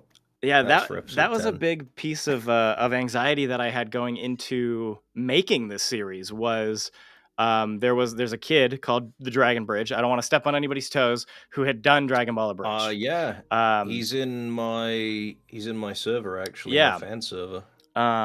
And I think he just completed the series recently. But Mm. my justification is just that this is different. This is he did it all himself. Super kudos. I mean, for a kid just going out and doing it and like having fun with it and making something from nothing by himself. Great job, absolutely. And I've been directing people to his while mine has still been in the works. But Here at the TheKaiGames support bullying children. yes, please, absolutely. Fuck them. But all of us, every single member supports bullying children, all right? All of them. Don't let them tell you otherwise, all right? Career suicide for all of them. Somebody redeemed Hydrate or Dihydrate on Twitch, so I gotta go to get a drink. Understood. I'm drinking something very healthy, you see. It's the diet one, which All right, means fellow Pepsi I'm actually enjoyer. losing weight by drinking it. All right. I'm back. Hello. Thank you for the Hydrate or Dihydrate. Something else I wanted to ask actually, because this is always an interesting question, because I don't get asked this question much, but when I do get asked, the answer always surprises people. When it came to making your first Abridged episode, obviously, you know, something probably triggered you to want to do it. Did you have any major inspirations? Yeah, so... Because, of course, there's an obvious answer, and it's generally what people expect to hear. Well, the true answer is that obviously TFS was a big inspiration, but I think had it just been that, I don't know if I would have. The real answer is that I recently got back into watching the old school machinimas, right? Super old school, like video game sketches, and I started to do them myself. Halo Theft Auto 5? Yes. And so I started to do those with Sparking Zero because I have been a Sparking Zero content creator up to this point. Yes. And so I did these little Sparking Zero sketches, and I was like, well, I do all these voices, and I kind of want to take my content creation journey to the next step. And what is the natural progression of doing little sketch comedy bits? A full fucking Abridged series. and here we are. I mean, if it makes sense. Also, noticed in chat, hello Anna, that is my co-editor and good friend. Oh, sick. Welcome in, Anna. Hello. We do not condone violence of the child variety, but we do laugh at it. That's a misquote of I think a TFS joke from the early days. It is. I haven't watched their stuff in quite a long time. We here at TFS do not condone child violence. We do, however, find it hilarious. We do, however, find it hilarious. That's the one. Yeah. Last time I watched that, I think, was about 6 years ago. I showed it to a friend of mine, and then I haven't watched it since. Because that's the thing. People say, oh, right, so yeah, you're clearly, like, continuing TFS's thing, and you're inspired by them. And it's like, actually, it's neither. I'm inspired by something like the entertainment more than anything. Sure. Because I like balancing actual, you know, drama rather... And not to say TFS didn't. Season 3, I think, is some of their best work because it balances a lot more actual character drama rather than just being... you know, pop culture funny joke. Yeah. Which season 1 was a lot more of, which is why I'm not a huge fan of it. But yeah, so where you draw your inspiration and where you want to go in the balance between your storytelling, your character writing, and your comedy is something that always fascinates me of different creators and seeing where they want to fall on the board. Because there isn't a wrong answer, and, you know, in the same way that there isn't a right answer, there's just preference where you want to be. Sounds like you've got a much clearer idea of what you want to do with it, though. So I think know, like, something what sort of style you would describe yourself as having. Something witty is also a big inspiration. I think, as far as just like tone and stuff, I think I am definitely more leaning towards that. At the end of the day, I also think that maybe abridged isn't even the right word for what I'm trying to do. Because I was never really a huge into the abridging space. Like I watched DBZA, I watched SAO. But other than that, I was pretty ignorant to it. And since writing this, I've started to go and get into it. while trying to like avoid jokes and stuff, because I don't want to steal anybody's jokes and I don't want to be inspired by other people directly to like write comedy, because I don't want to be derivative in any way. Part of why I haven't rewatched TFS Yeah. since I Exactly. I certainly am not going to rewatch it until Super Abridged is done, because I had a joke in the first one where Vegeta freaks out because he hears a voice in his head and he goes, Nappa! And I forgot that Ghost Nappa was a whole thing. And can you blame me? That was that was so bad even they dunked on it. But the main, like, I don't know, I was always into like more sketch comedy stuff as like coming up in the YouTube space, like Olin Rogers, Creature Hub, and like even the guy who's the main voice actor for Sokka in Avatar has a sketch comedy group on YouTube. Jack and he is another guy. Jack Doherty. That's a different guy. I remember they did that one bit I really like where it's a bunch of people who they've just done a heist and they're kind of coming down from the heist, and one of them expects that, hey, aren't we all gonna like, is that it? We just like, you know, leave? It's like goodbye. It's like, I thought we were gonna like have a slow-mo like smiling and nodding at each other for a job well done thing. And he uses that as a way of stealing all of their money while they're in slow motion. Yes. So that's a lot of the inspiration for me and wanting to do like this. But you're absolutely right. I know that has been it has to have been a thing more so for you than it even has for me so far, is people being like, so is this like a prequel to TFS's? Which, like, no. I could have. I guess there's nothing in the rule book that says a little guy can't make a prequel to DBZA, but Sparking Dubs are making a sequel to it. They're doing the Boo Saga, and they're doing it like full, and they're trying to imitate the TFS voices. The way I see it, though, is that like I don't think if I tried to imitate TFS, I might be able to get close, but I couldn't do it justice, right? I don't feel like those are shoes that I want filled at all, especially not by me, because I'm such a different style of writer and comedian. If someone comes along and they can do it well enough, more power to them. But for me, I don't really want to live my entire, like, you know, doing this. I mean, this isn't about as close to a career as it could be now. I mean, you know, it's where I make most of my income off of, like, the Patreon and the streams that I do. People donate and such, and it's lovely, and I love all of them.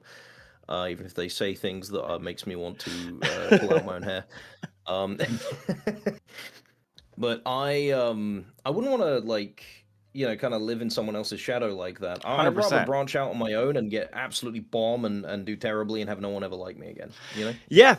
So I've not really spoken about this. I stream all the time, and like I talk about the show. I'm very open about it, but I've been like, I used to be in marketing professionally. And when I lost that job, I went into content creation and I started a business. And since doing this, just and being in marketing and working in social media and content creation, it makes me hate the internet so much. I do not like it, even a little bit. But you need it. You have to. I have to do the TikToks and the Instagram reels and all of that kind of stuff just to keep people aware of things. But this was my thing right now, is like, if this does well, I can see myself doing this for the next 5+ years. I absolutely had a blast making this first episode. I'm having so much fun with the community that I'm building and with all the people that I'm meeting. Dude, shouts out to you. But I'm also like, if this bombs and everybody hates it, I think this is a great time for me to get off the internet completely and delete all my social media and just go dark and like live a normal life without it. And I'm perfectly satisfied either way. Yeah, I mean, having that kind of an attitude towards it as well gives you a lot of freedom and power as well in your own life. Because the worst thing you could be is chained to the internet to the point where you need it and you need it to survive. You can't leave. You know, I want a stable career and I want good income, but you know, everything comes at everything comes at a cost in some way, even if it's not fiscal. And so, yeah, having the freedom of being like, if it doesn't go well, it doesn't go well. I'll just go do the next thing. You know, it's a really powerful tool to keep you. Creatives got to create. It'll keep you. Of course. Yeah. So no, I think you have a perfect mentality for it. There was a lot of anxiety when I made the announcement, and it kind of blew up on TikTok. Which not even barely a tenth of the people that saw the TikTok saw the actual episode since it's been out, but it made the TFS Reddit, and there was a lot of discourse surrounding this and being like, well, if it's not TFS, I'm not gonna watch, or if this guy is asking for followers without having anything to show for it, because that's true. I was like, once I hit 10,000 followers on TikTok, I'm gonna open auditions, because I started this solo. I didn't have a team. I didn't have anything. So I was like, well, once I'm like 8,000 right now. So I think over the course of a couple weeks, I can do some marketing and get up to that 10K, open up auditions. And I had like 15 videos recorded when I posted that one. And then that one just blew up and took off, and we hit that goal within like 3 days. So like, and at the end of the day, it's like, here I am. I've released the first episode. So like, I hope that concern has been swayed, because we're still working on it. We're still going. It's awesome. We're having a great time. But there was a part of me there that was like, you know what? Maybe they're right. Maybe even subconsciously, I'm just kind of doing this for the click or whatever, and my heart's not really in the right place for it. And I thought about just not even doing it, but I'm glad I did. I think that was just a lot of anxiety, being in a lot of people's eye line who had never seen me before, and being exposed to a lot of new people that I was not ready for in that moment. I feel like, and I've had accusations of like, oh, well, you're just in it for the money. It's like, what money? I don't money. What money? Man. Like I could be making so much more. But people, I'll do things like, to advertise. Like, okay, I made a deal with like Ariki Anime. He's putting shorts up on his channel because he's got like 2 million subscribers. So he takes my clips, turns them into shorts. We split the proceeds, goes up on his channel. It's advertising. And there's comments under that are like, wow, dude just sold Gunchpot out DVA's for views. goaded. Like, Thank you so much. I'm trying to make a living here, brother. Yeah, Right. I'm selling out for views. What do you think the point of uploading a video is where there's a view counter on it? Like, people will put way too much like emphasis on the idea of being like a pure creator. Like, you have to live in a cave and you have to eat dog food, or you're a shill. Well, there's also a difference between being non-profit and being revenue generating.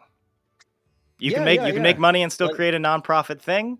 You can put money back into it. You also have to pay people for their time, voice actors and editors and graphic designers and musicians, and that money has to come from somewhere. And if you're creating the thing as your job, the job has to make you money.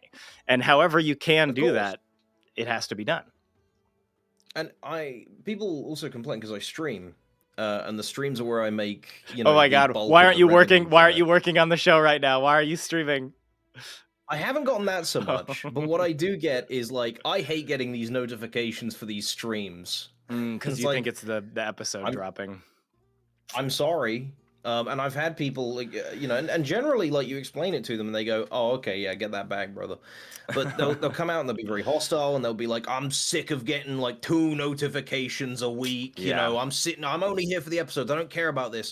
And it's like, look, if I don't make any money off the streams, then I go get a part-time job. If I get a part-time job, I don't work on the episode as much. If I don't work on the episode as much, your notifications are going to be looking great. They're going to be clean for months on end. Yes. I make an episode every 2 months on average. That is a rate of production that's even better than TFS when Kaiser actually got episodes out, And I'm not saying like, people need to, bow down and worship me, but I have noticed the lack of a statue, and I'm just. Yeah, I think honestly, I could probably knock these out in like a 2 to 3 month pattern, based on how much I put into episode 1 and how much I think I'm going to need to put into future episodes. I'm just not committing to any type of timeline. I don't feel like there's any necessity in committing to a timeline. No. And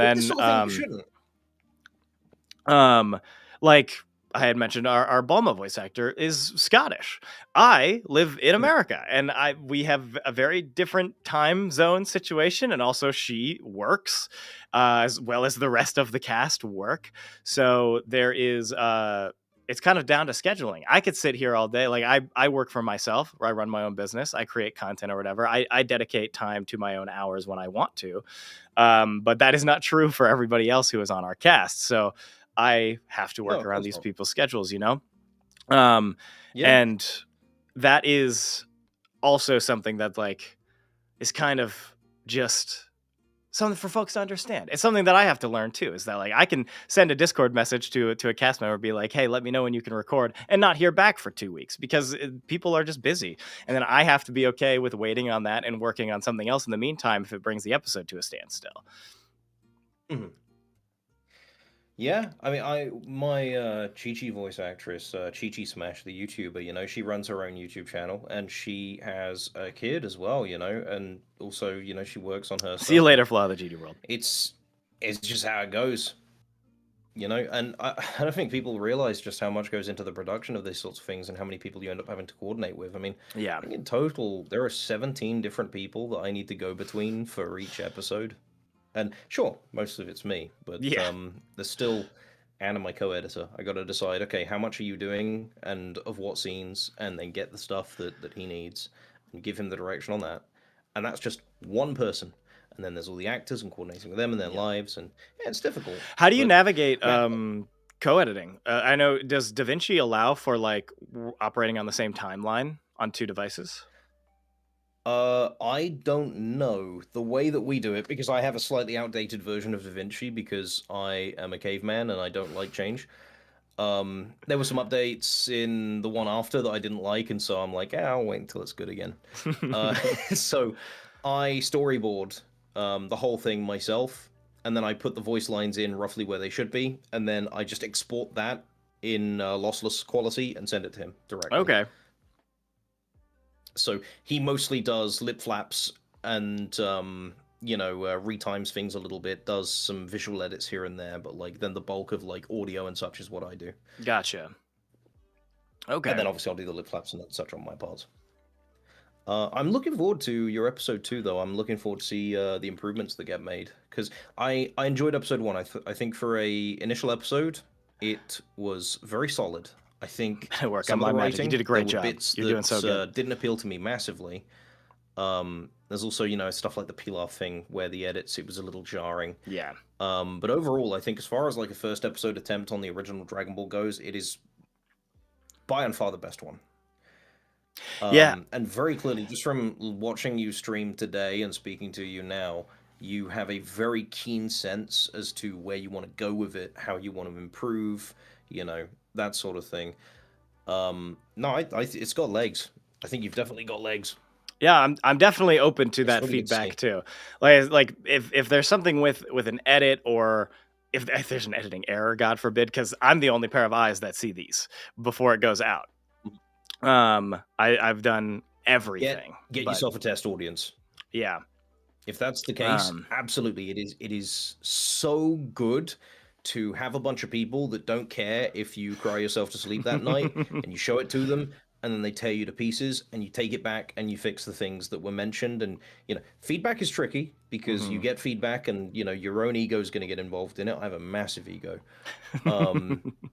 And so you have to think, okay, well, what is valid feedback and what is stinky poo-poo and I don't like it?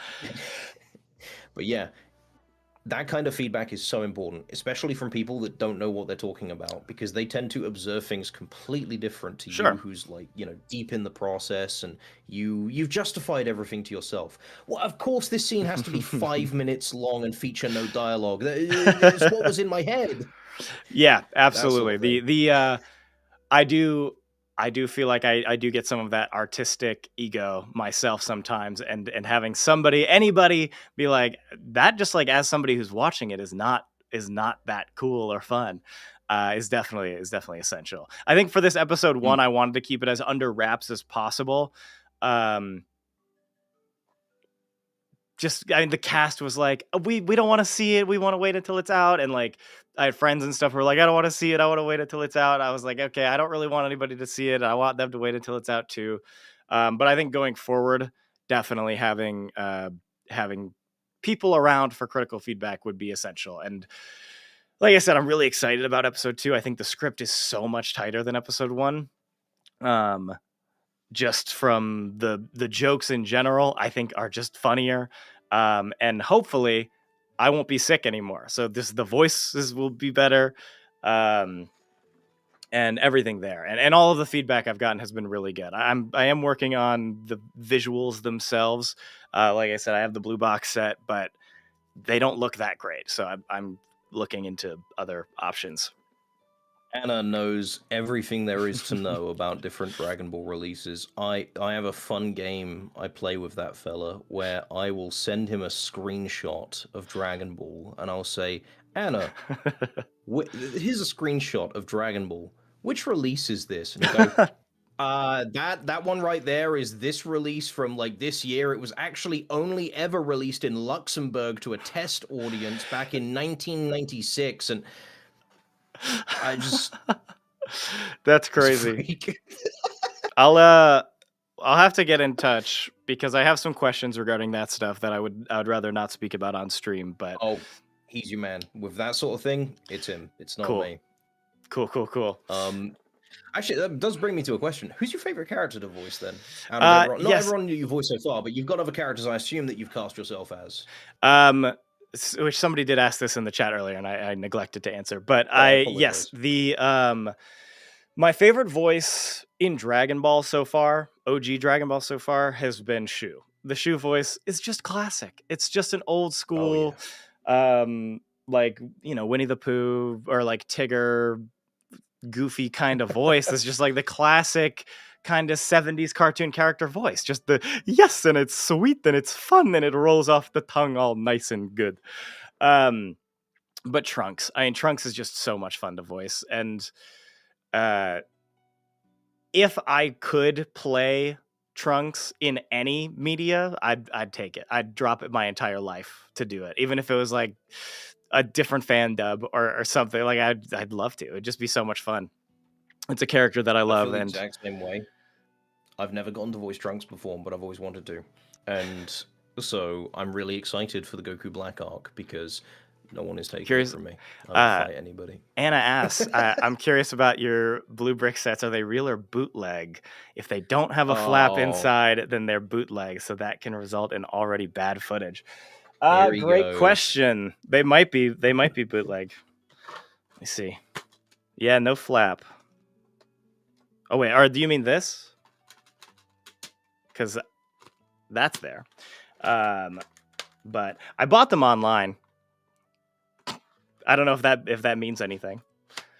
I felt as though I needed to. Okay, cool. Yes, it is a plastic case. I don't know anything about any of that kind of stuff. I'm new to that kind of world and info. They do look bad. It does look bad. Like I ripped and I wanted to support the official release, so I bought the tapes, I bought the footage.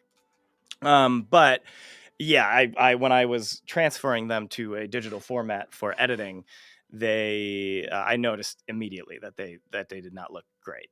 But you got to work with what you got for the time being. But yeah, we'll be in touch. I have questions for sure about that kind of stuff. I'll have to add you on Discord too. I should just hop in your Discord, honestly. Yeah, there's the fan server, I suppose. That one certainly works. God, I had something in my head and it's gone. It happened so easily. Well, we were talking about voices. Voices we like doing, yeah. God, you mentioned like so many Jim Cummings voices that I love doing. They're so fun. Winnie the Pooh is so much fun. I shouldn't. Oh bother! I shouldn't do it, but I really want to do the Winnie the Pooh voice for Botamo.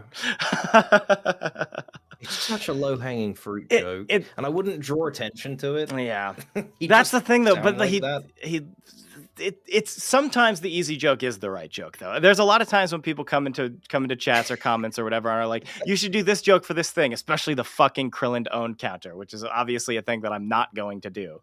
But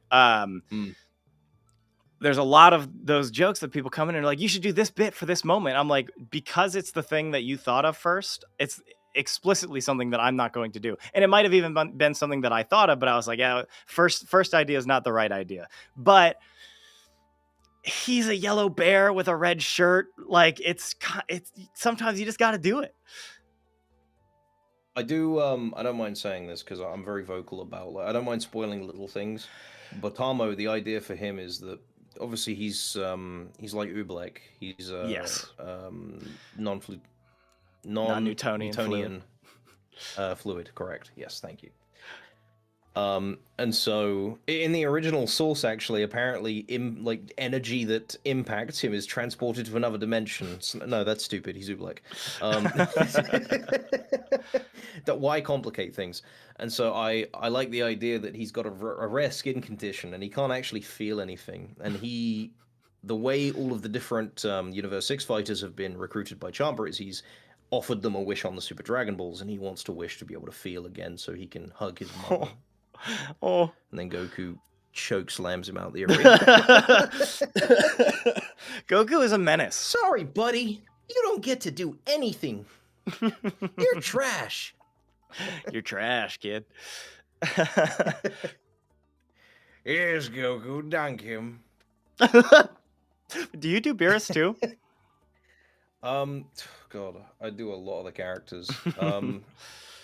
Do I have a list anywhere? That was another one that I found very fun to do when I was doing the machinimas. It's Beerus Vegeta. is great fun. I'm not so interested in these fucking chicken nuggets. Get me something better, please. It's the off note at the end of sentences, so he can't. You can't speak like this. You have to speak like this, where you Yes. ended on an off note. It's Jason Douglas does it, and it's very unique.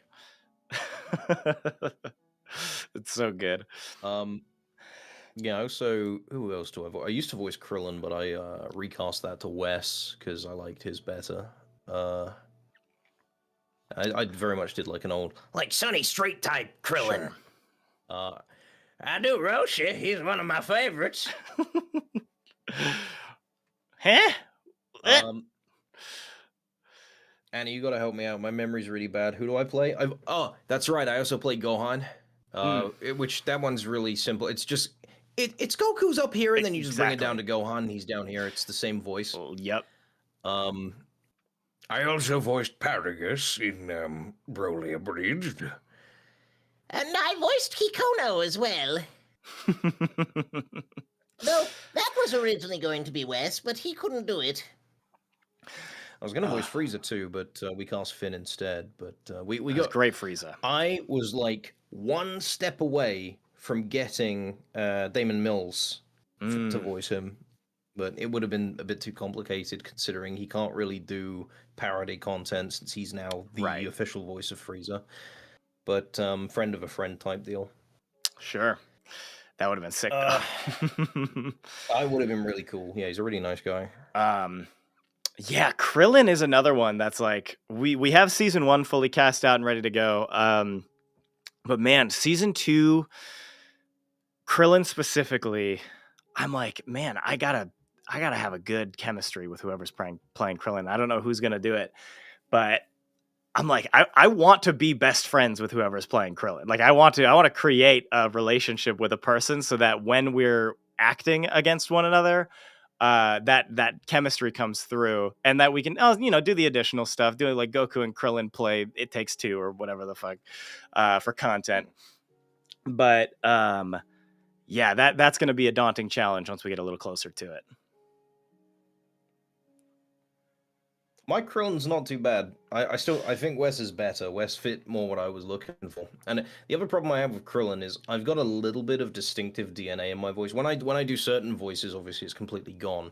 But the ones that are kind of like, it's that kind of like American accented, mid-range, like Gohan, and then there's Krillin, and you can kind of always hear that little bit of me in it that I can't get rid of. We're talking to KaiGames, the When you creator do of a Dragonball different Super kind of Abridged. voice like this one, it's gone completely. Same goes for if you do something a little bit with a different kind of accent that has a different twang to it. Or when you do like a Scottish accent as well. I mean, the Scottish has still got a bit of mind in it, but that's if you do the sort of calm, normal speaking. If you go all the way out and you're like, "Oh, hey, lassie, she saw me." Yes, I was the voice she saw me, and he speaks like that. I can never remember who I voice because it's like a fever dream. I sit there and I just do a bunch of lines over and over again for 6 hours, and then I wipe it from my memory and just start editing for the next 2 months. we're so early in, and all the cast are fairly new. So and there's a lot of people that I don't know too. But we have a Discord where I'm constantly. Mine if you want. Hey, all right. My cast members, they love working on anything. Well, so we have everyone out, but there's just Dragon Ball is weird because there's a lot of these characters that show up once or for a couple episodes in a row, and then they're gone for however long. Yeah. And they're like, well, I feel bad because I cast these people and they're so excited and they're so talented. That like when I'm writing these characters out, I have the idea of how I want to do them. I'm like, oh, it's just some like fucking random background extra character. I'll just throw the voice in. But then they're like, I want to do the side characters. Let me do it. I got a voice for it. And I have to, and these are moments when I not only have to put myself aside, but I also have to consider them because when I was writing out all of these episodes, I didn't have anybody cast yet. So I was only considering how I would do it. So now there is these moments when, there's a side character that's like an old lady. Makes sense. I'm gonna pass that to somebody else. I don't have to do every single side voice. I'm also playing the main character, right? So like, I can pass. I can let that be, and not voice everybody. I'm also not a professional voice actor by any means. So, I'm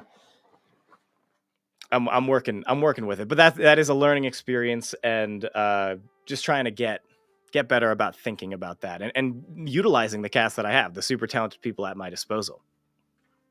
Directing is really challenging, especially insofar as like I have the same issue because Dragon Ball has such a massive ensemble cast, and then sometimes they just don't show up. Like I have Alex Mitz, the voice actor of Deadpool in Marvel Snap. He's a really lovely guy. He voices Android 17. Android 17 is barely in the show. In fact, he's not in the show, the original Super, until right near the end. And so I wanted to establish him early because proof of, writing, why isn't he present during the whole Frieza thing? He should really be like, my island is included in the whole planet. I should probably go defend that. And I'm as strong as, like, blue Goku, so, yeah. So writing why he gets that strong, how he gets that strong, and also including him. I was like, oh, dude, well, I'll get Alex to do it. He's a great voice actor. He's voiced 17 before in fan projects. That'd be fun. And then there's going to be a massive, like, stint of maybe 2 real-world years where he doesn't show up, and it's like, oh, I guess I'll hope he's still alive, but I feel awful because it's like I want to give him more stuff to do, but like we're in, when we get to the Goku Black arc, there's like 5 characters for episode. It's like Goku, Vegeta, Trunks, Goku Black, and Zamasu, and that's kind of it for most of it. You got some Bulma in there sometimes. A little bit of Bulma in there, yeah, but she really doesn't got.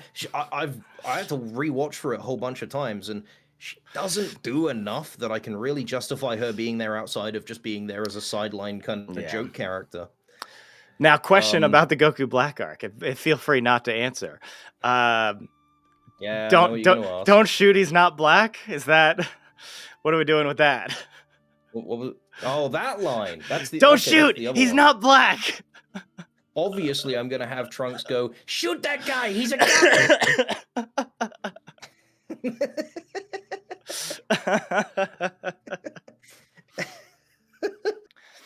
Oh, that's rough, buddy.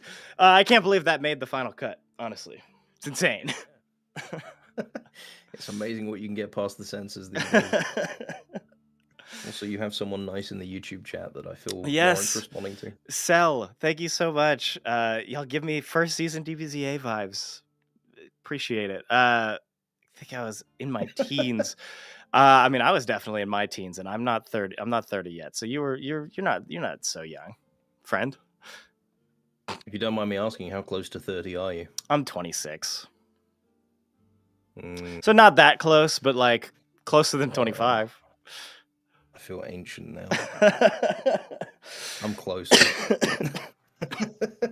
Not by much, but I'm closer. Yeah, we we make do. It's so funny just like comments being like, why does Goku sound like Krillin who's been chain smoking cigarettes for 20 years? Like, Jesus Christ. You guys that's kind of what Stephanie Daldani sounds like. Like No, I don't mind your Goku voice. I can tell that you're fresh as an actor, but Yeah. like not in a bad way, not in like it ruins it kind of way. Just okay, you need to get more comfortable, and especially with louder takes. And this is something that everyone struggles with. I struggled with it until about a year or two ago. So when you do like loud yells, you can tell that you're holding back a little bit. You can't quite fully commit yet. But that's going to go away really quick. I mean, even between like the first lines of your episode and the last lines of your episode, I could see you becoming more comfortable in the skin of the character and with voice acting itself. It's fantastic to hear. I'm so excited until my lungs feel better. I'm so excited when I can breathe again. I'm excited for episode 2. I'm looking forward to it. Because generally speaking, and especially with people like you who have the right kind of mentality, episode 1 is fine. Episode 2, the leap of quality that tends to happen as it's like, we've had 1, we've learned, now we put it into practice. It just has to be good enough satisfying. to get people hooked, and then now you know what you're doing, and you can keep going. Well, that was my marketing strategy with Broly. It's like, okay, well, I know so many people are going to say, this isn't even an abridged, it's just as long as the original, which is true. It's because I cut out half an hour of content and then added half an hour of content because I would write a scene. It's like, right, this scene is terrible and they barely speak to each other, and so I'm going to extend it. So there's stuff like Broly talking to Chilai and Lemo. That scene is like 20 seconds long, and I made it 2-3 minutes. And then you have other scenes where it's like, okay, and then the fight, chopping all this out, chopping all that out, this doesn't do anything, and so it wound up just being as long anyway, but everything was reshuffled, and I think it makes it a better cut overall for the narrative, not the editing though. Yeah, work in progress. That has been an interesting thing. It's just like trying to figure out how to pace out and condense. Obviously, there's a lot of just like filler. There's a bunch of shots that just are them walking or whatever, but it's so much easier with series as well, because a movie tends to be much more tightly written anyway. For sure. In my college, in my education, in my script writing class, we had we kind of had a formula that we were taught, which is like, when you're writing a screenplay, trying to keep things around 1 minute per page of dialogue is a safe place to be. For this specifically, I'm like, okay, I think it's closer to like 25 seconds is like a page of dialogue. Because you're really getting through a lot and you're trying to cut that down. Mine is definitely 1 page per minute. I adore hanging on. But you're very good at writing dialogue. Thank you. And I think where I think where my strengths lie is more in the post-production and in the visual gags and the character bits rather than my moment-to-moment dialogue, which I think I'm a little weaker at. Yeah, I know. I can see that. A lot of the visual stuff I do, it's either like it's serviceable or I go way too far with it. Just to give you a little insight into the kind of person I am.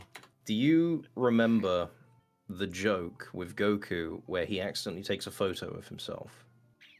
He's like, "Oh, it's that phone. Bulma got me. How do you work this thing? Oh, I took a picture." And then there's it's a reference to Chris O'Neill's work. There's a drawing of him looking very, very unattractive. That phone doesn't have a camera on it in the original. There's no little circle for where the camera would go. I finished it, did the drawing, added it in, I got Anna to add in his, like to help me with the effects and that and make it work.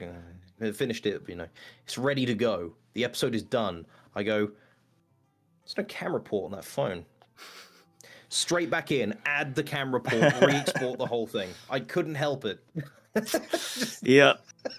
I did that a couple times just through like sheer missing something. Just like I uploaded the video probably 5 or 6 times. Toei did catch me once. and I took it down. I did some reformatting. I am so glad, like, because I spotted the eyes in the background of that one shot you were showing off earlier. I am so glad that you also like putting Easter eggs in the backgrounds of your shots. That is going to have come so around, many but of I them. don't want to talk about it too much. That's gonna Of course. remain a secret. Even the cast doesn't know. But not very many people caught it. Do you have Monster Carrot cast? I don't know if I'm gonna do Monster Carrot. My son. That is my response. That's the response that I've gotten from everybody who I've told that to. Is that I'm cutting out filler. Is I'm kind of going for a more manga approach, but he's not filler. He is plot crucial.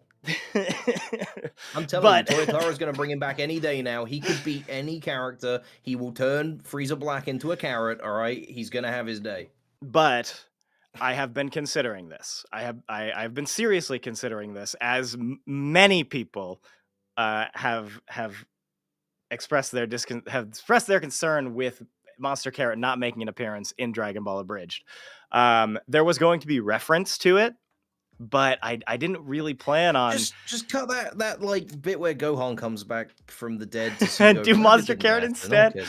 Yeah, have it be him. He takes off the body mask. It's Monster Carrot. But it's me. I'm Monster Carrot. Wait, but then you list the mask again, and it's Beerus the whole time. Whoa. It's right, Goku. I'm here early. I set an alarm.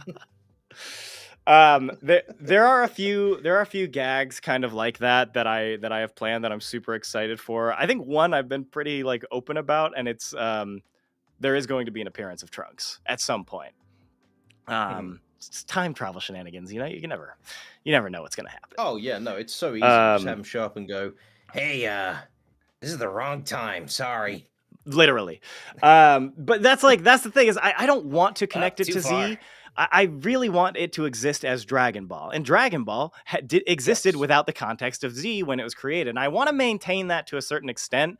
So like I don't want to do too many jokes or even like cutaway gags to like Vegeta when he's young or like that kind of stuff. I want to avoid hard connecting it to Z within context like that.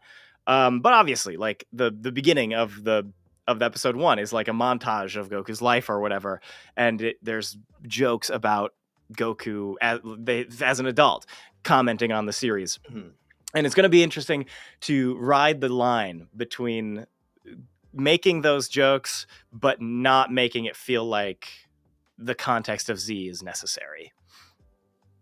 Yeah. It's kind of the same as how I don't like making pop culture references too much. Like I'll do it occasionally, but only if I think it's gonna have a lot of staying power. Like I mentioned this on a stream once, and someone said, "Yeah, what about the Taylor Swift thing?" And it's like Taylor Swift has been famous now for like 15 years. She's gonna be sticking around a bit. I'm not too worried about that. Yeah. I don't think me using Rachmaninoff as Beerus's theme is gonna get old. You know. It's a piece of music that's older than any living person. And yeah, no, I think it's good to set boundaries and standards like that for yourself. And I definitely think, even though it does obviously have jokes that are about Goku in Z and Goku further on in GT, I think having it specifically be that the narrator takes you back away from those helps add a very like firm line in the sand that like we're not touching that so much, we're touching this, even though it references those.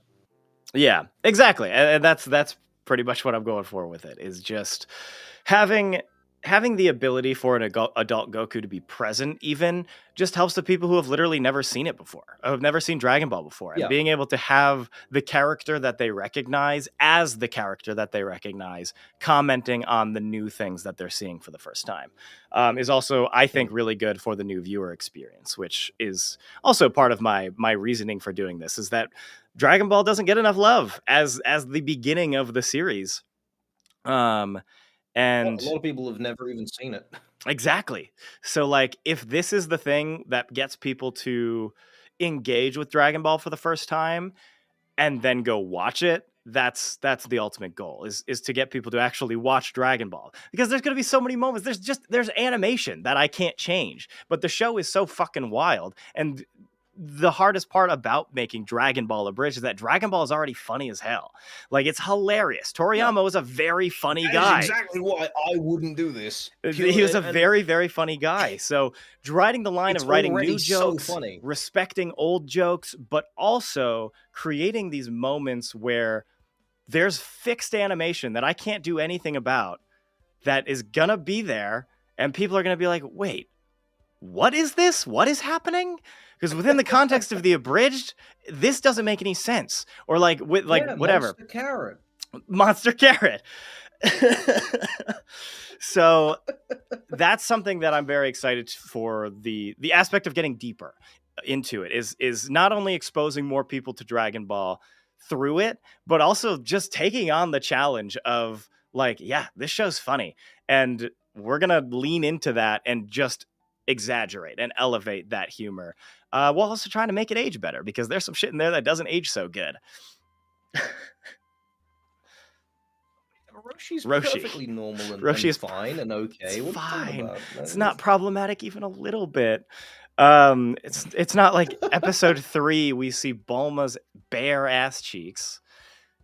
I mean, we see Goku's hog like 17 times within the first 3 episodes too, but it was just a different time.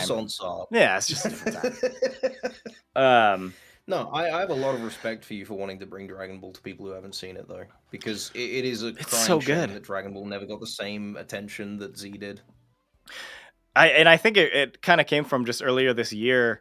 I just decided to reread the entire series. I started at Dragon Ball and ended at Super, and I was like, damn, this series is really good. And I want to be part of it somehow. And this seems like the best way to to expose more people to it in this way. I'm glad that we seem to be two minds of the same kind on this, because most of my purpose with doing Super is that Super was really not good. It wasn't very well made, and it's a shame. And so I wanted to, because even though it wasn't very good, it still, I think, has a lot of really strong narrative potential. Mm-hmm. And so I wanted to see if and I'm not like the world's greatest writer at all, but I believe myself to be competent. I wanted to set myself the challenge of, can I take Super and can I improve upon it? Can I make it something that people can really enjoy to watch en masse? And I've gotten a lot of responses like, you've made Super watchable, you've made it actually enjoyable, and that's what I want to get. I want to actually take Super, something I really like in spite of its flaws, and make it digestible to people that can't tolerate its flaws. Yeah. And I've gotten some comments. I'm not saying Dragon Ball has flaws, by the way. The original Dragon Ball is really good. It's really tight. But bringing it to an audience that wouldn't have seen it, and I think especially like adding the connective tissue at the start, is definitely a fantastic way of doing it. Yeah. I something that I've gotten some comments about is people are like, I never saw Dragon Ball, so I'm not going to watch this. I'm like, no, but that's defeating the purpose. You're supposed to watch this if you haven't watched Dragon Ball, because it'll make you want to watch the original and engage with that content. Now, I know that there's a big community of people who are like, DBZA ruined Dragon Ball, which, like, if you can't separate a fan thing from the actual thing, that is on you. But it's also like, I don't know. I don't think that it's ruining art to try to engage with a thing in a different way than what it was originally intended. And that's what I'm hoping this does. And I don't think it ruins the original viewing experience even a little bit. I think it's great. What was I going to say that? Oh, but yeah, I also have the through line, right? Of GT is kind of the canon ending of my show, I guess, because I used the end of GT in the opening, but I also used the end of the Broly movie. That shot of Goku walking away from the camera is the opening shot of the series. So that's up for interpretation. If Super is canon or GT is canon, I don't really care. That's what makes it fun, because it's not like you're going through the whole thing and you're going to go from all the way from OG Dragon Ball to Super GT wherever. So and even this conversation that we're having, if people come back and see the archives and be like, so is this like is Dragon Ball Abridged a prequel to Kai's Dragon Ball Super, and if this is then a I prequel was to gonna make that DBZA, joke. then are we the entire timeline? Wow. Guys, can you believe it? I hired this man to create the canon beginning of Oh my Dragon Ball God. Super Abridged. It's true. I wish that you had hired me. I But it's wish I had but money it's to hire AF you. canon. If GT is canon to my series, AF is canon to my series. But it's a different version, and it isn't that Goku got his DNA stolen. It is that he fucked that Kai willingly. You could put that on the Reddit if you want. That's so funny. Yeah, I think people misinterpret what the word abridged means. The abridged has kind of become two words at the same time. It's its dictionary definition, which is just a shorten a length of a work of writing, recontextualize it, and then people have taken it as a genre where you take a thing but redub it as funny. Yeah. And so the thing I get all the time is like either, and I have a I have a in my Discord server, because I have a cast Discord server, and then there's the fan-made one, which fans put together, and they're like, "This is a place where we can gather," and it's like, "Hey, whatever, go off, go nuts, just don't be evil." But in the fan one, I have a special private channel called Comment Showcase, where we take all the really nice comments, all the really mean comments, the death threats, and the really funny ones, and we just put them there as like a Hall of Fame. And some of my favorites, and it's the same caption each time, is the duality of man, where someone will go, "I love that this doesn't just try to be funny and it tells an actual story." And then the next comment, 5 seconds later, is, It's not funny enough. "You need to work on your jokes. This wasn't funny enough. It's all this stupid, lame Lore character stuff and dialogue." It's great that this is exactly like TFS. Next comment, "This is nothing like Nothing like TFS, T- so it's yeah. bad." Have you now? This is something I've considered doing, and I'm curious if you have considered doing something similar. With all of the "your voice sucks, you don't sound like Goku, I hate your voice" comments, have you considered? Assuming that you've gotten similar, have you considered Oh, yeah. doing a thing where like characters are like, "Ew, I don't like your voice. Why does everybody say that?" I did that with Dende, because Dende was a multi-faceted reference to the Burger King foot lettuce guy, Chills, who obviously Alan from Smiling Friends is also a reference to him, and I really like Smiling Friends. You know, I don't know Zach very well, but I've met Zach a few times. He's a really nice guy. Sick. And so I wanted like, okay, well, Dende barely does anything. Let's just make him a little creature, you know? And so, so he speaks like this, and he's a weird little freak, and he overpronounces and over-enunciates, and he adds in extra syllables. And there were two camps of people. At first, it was everyone hated it. And they were like, "This is awful. I hate what you've done with him." And then in the next episode, I had that exact joke where, Goku and Beerus start having their fight, and it cuts to Den, and he goes, "This is surely to be a battle of the ages between..." And then Piccolo yells, "Shut up! Nobody likes you!" He goes, "They don't." Cuts away. And under that one, I predicted this, and Anna, I think, can verify because he was there for it. I said, "I'm going to put this out," and it's because Wes voices Dende. He's such a good actor. His delivery of "they don't" was so heartbreaking. People are going to they're going to gaslight and be like, "I always liked Dende." And sure enough, the Dende supporters came out. "I always loved Dende. He was my favorite." So it's one of those things. That kind of joke it's tumultuous. You could pull it off, or you could just make it worse and add fuel to the fire. And I am terrible at adding fuel to the fire. I cannot leave well enough alone. Episode 9 has like a whole speech where, the characters are talking about how things were more fun back during like Namek and the Cell Saga. But like they're speaking in character where it's like, "I don't know, I just feel like we had more fun and we were funnier." Yeah, but we've kind of grown as people, and I like the more mature, serious tone we've got going on now. And then it goes to Vegeta, and he's like, "I think it doesn't matter. I think, like, however we are then and now, it's all irrelevant. We're still the people we've always been. Perhaps we're different, but that's to be expected. and he has this whole like big speech. And he says like, how does it end? He ends it with like, at the end of the day, your people would complain about just having 2 cakes because one has a different baker. Like, you're getting 2 cakes. And there's a pause, pregnant pause, and it cuts to Roshi, and he goes, "I fucking hate cake."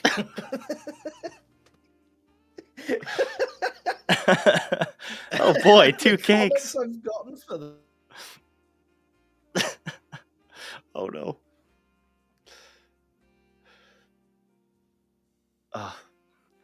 Shitternet. We've lost. Is that me or is that him? Might be him. Oh, such a good still of him, though. He's so happy in this moment. Let's just remember this moment forever, huh, folks? Oh, no. He's gone. He's gone. Somebody call a doctor. But not for me. Hello? I mean, that's just it. Are we gonna get a chat message any second? Hell. Gather the Dragon Balls. Shit. We're going on an adventure. Bulma, we gotta do it again.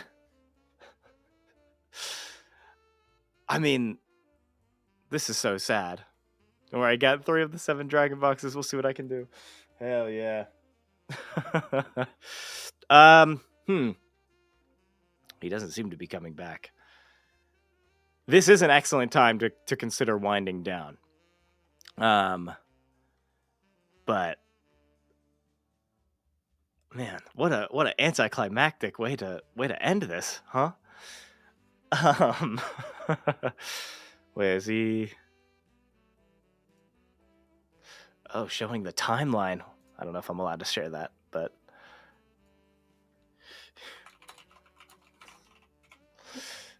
we'll see. We'll see if that goes through. It's just the full internet crash. He just hasn't left. The Discord just hasn't disconnected him yet. Yeah, there we go.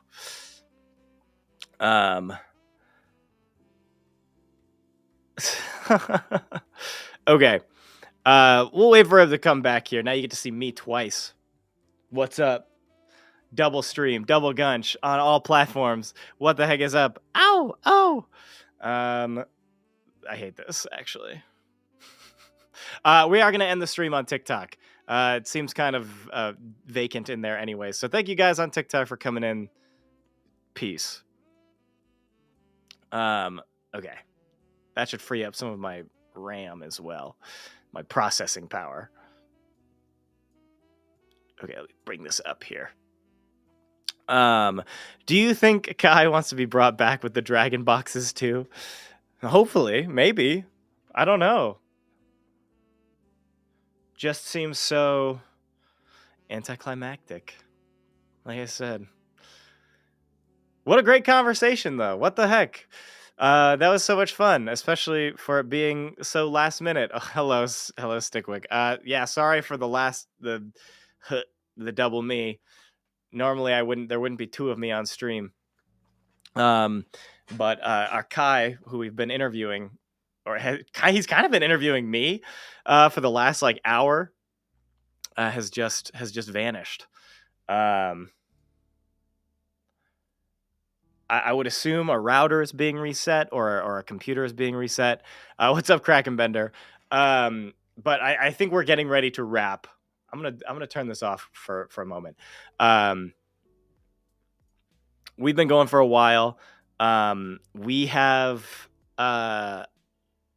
because I was not anticipating this, I did plan to take this stream down and re-upload it, kind of condensed and edited it down, but I wasn't anticipating this interview happening.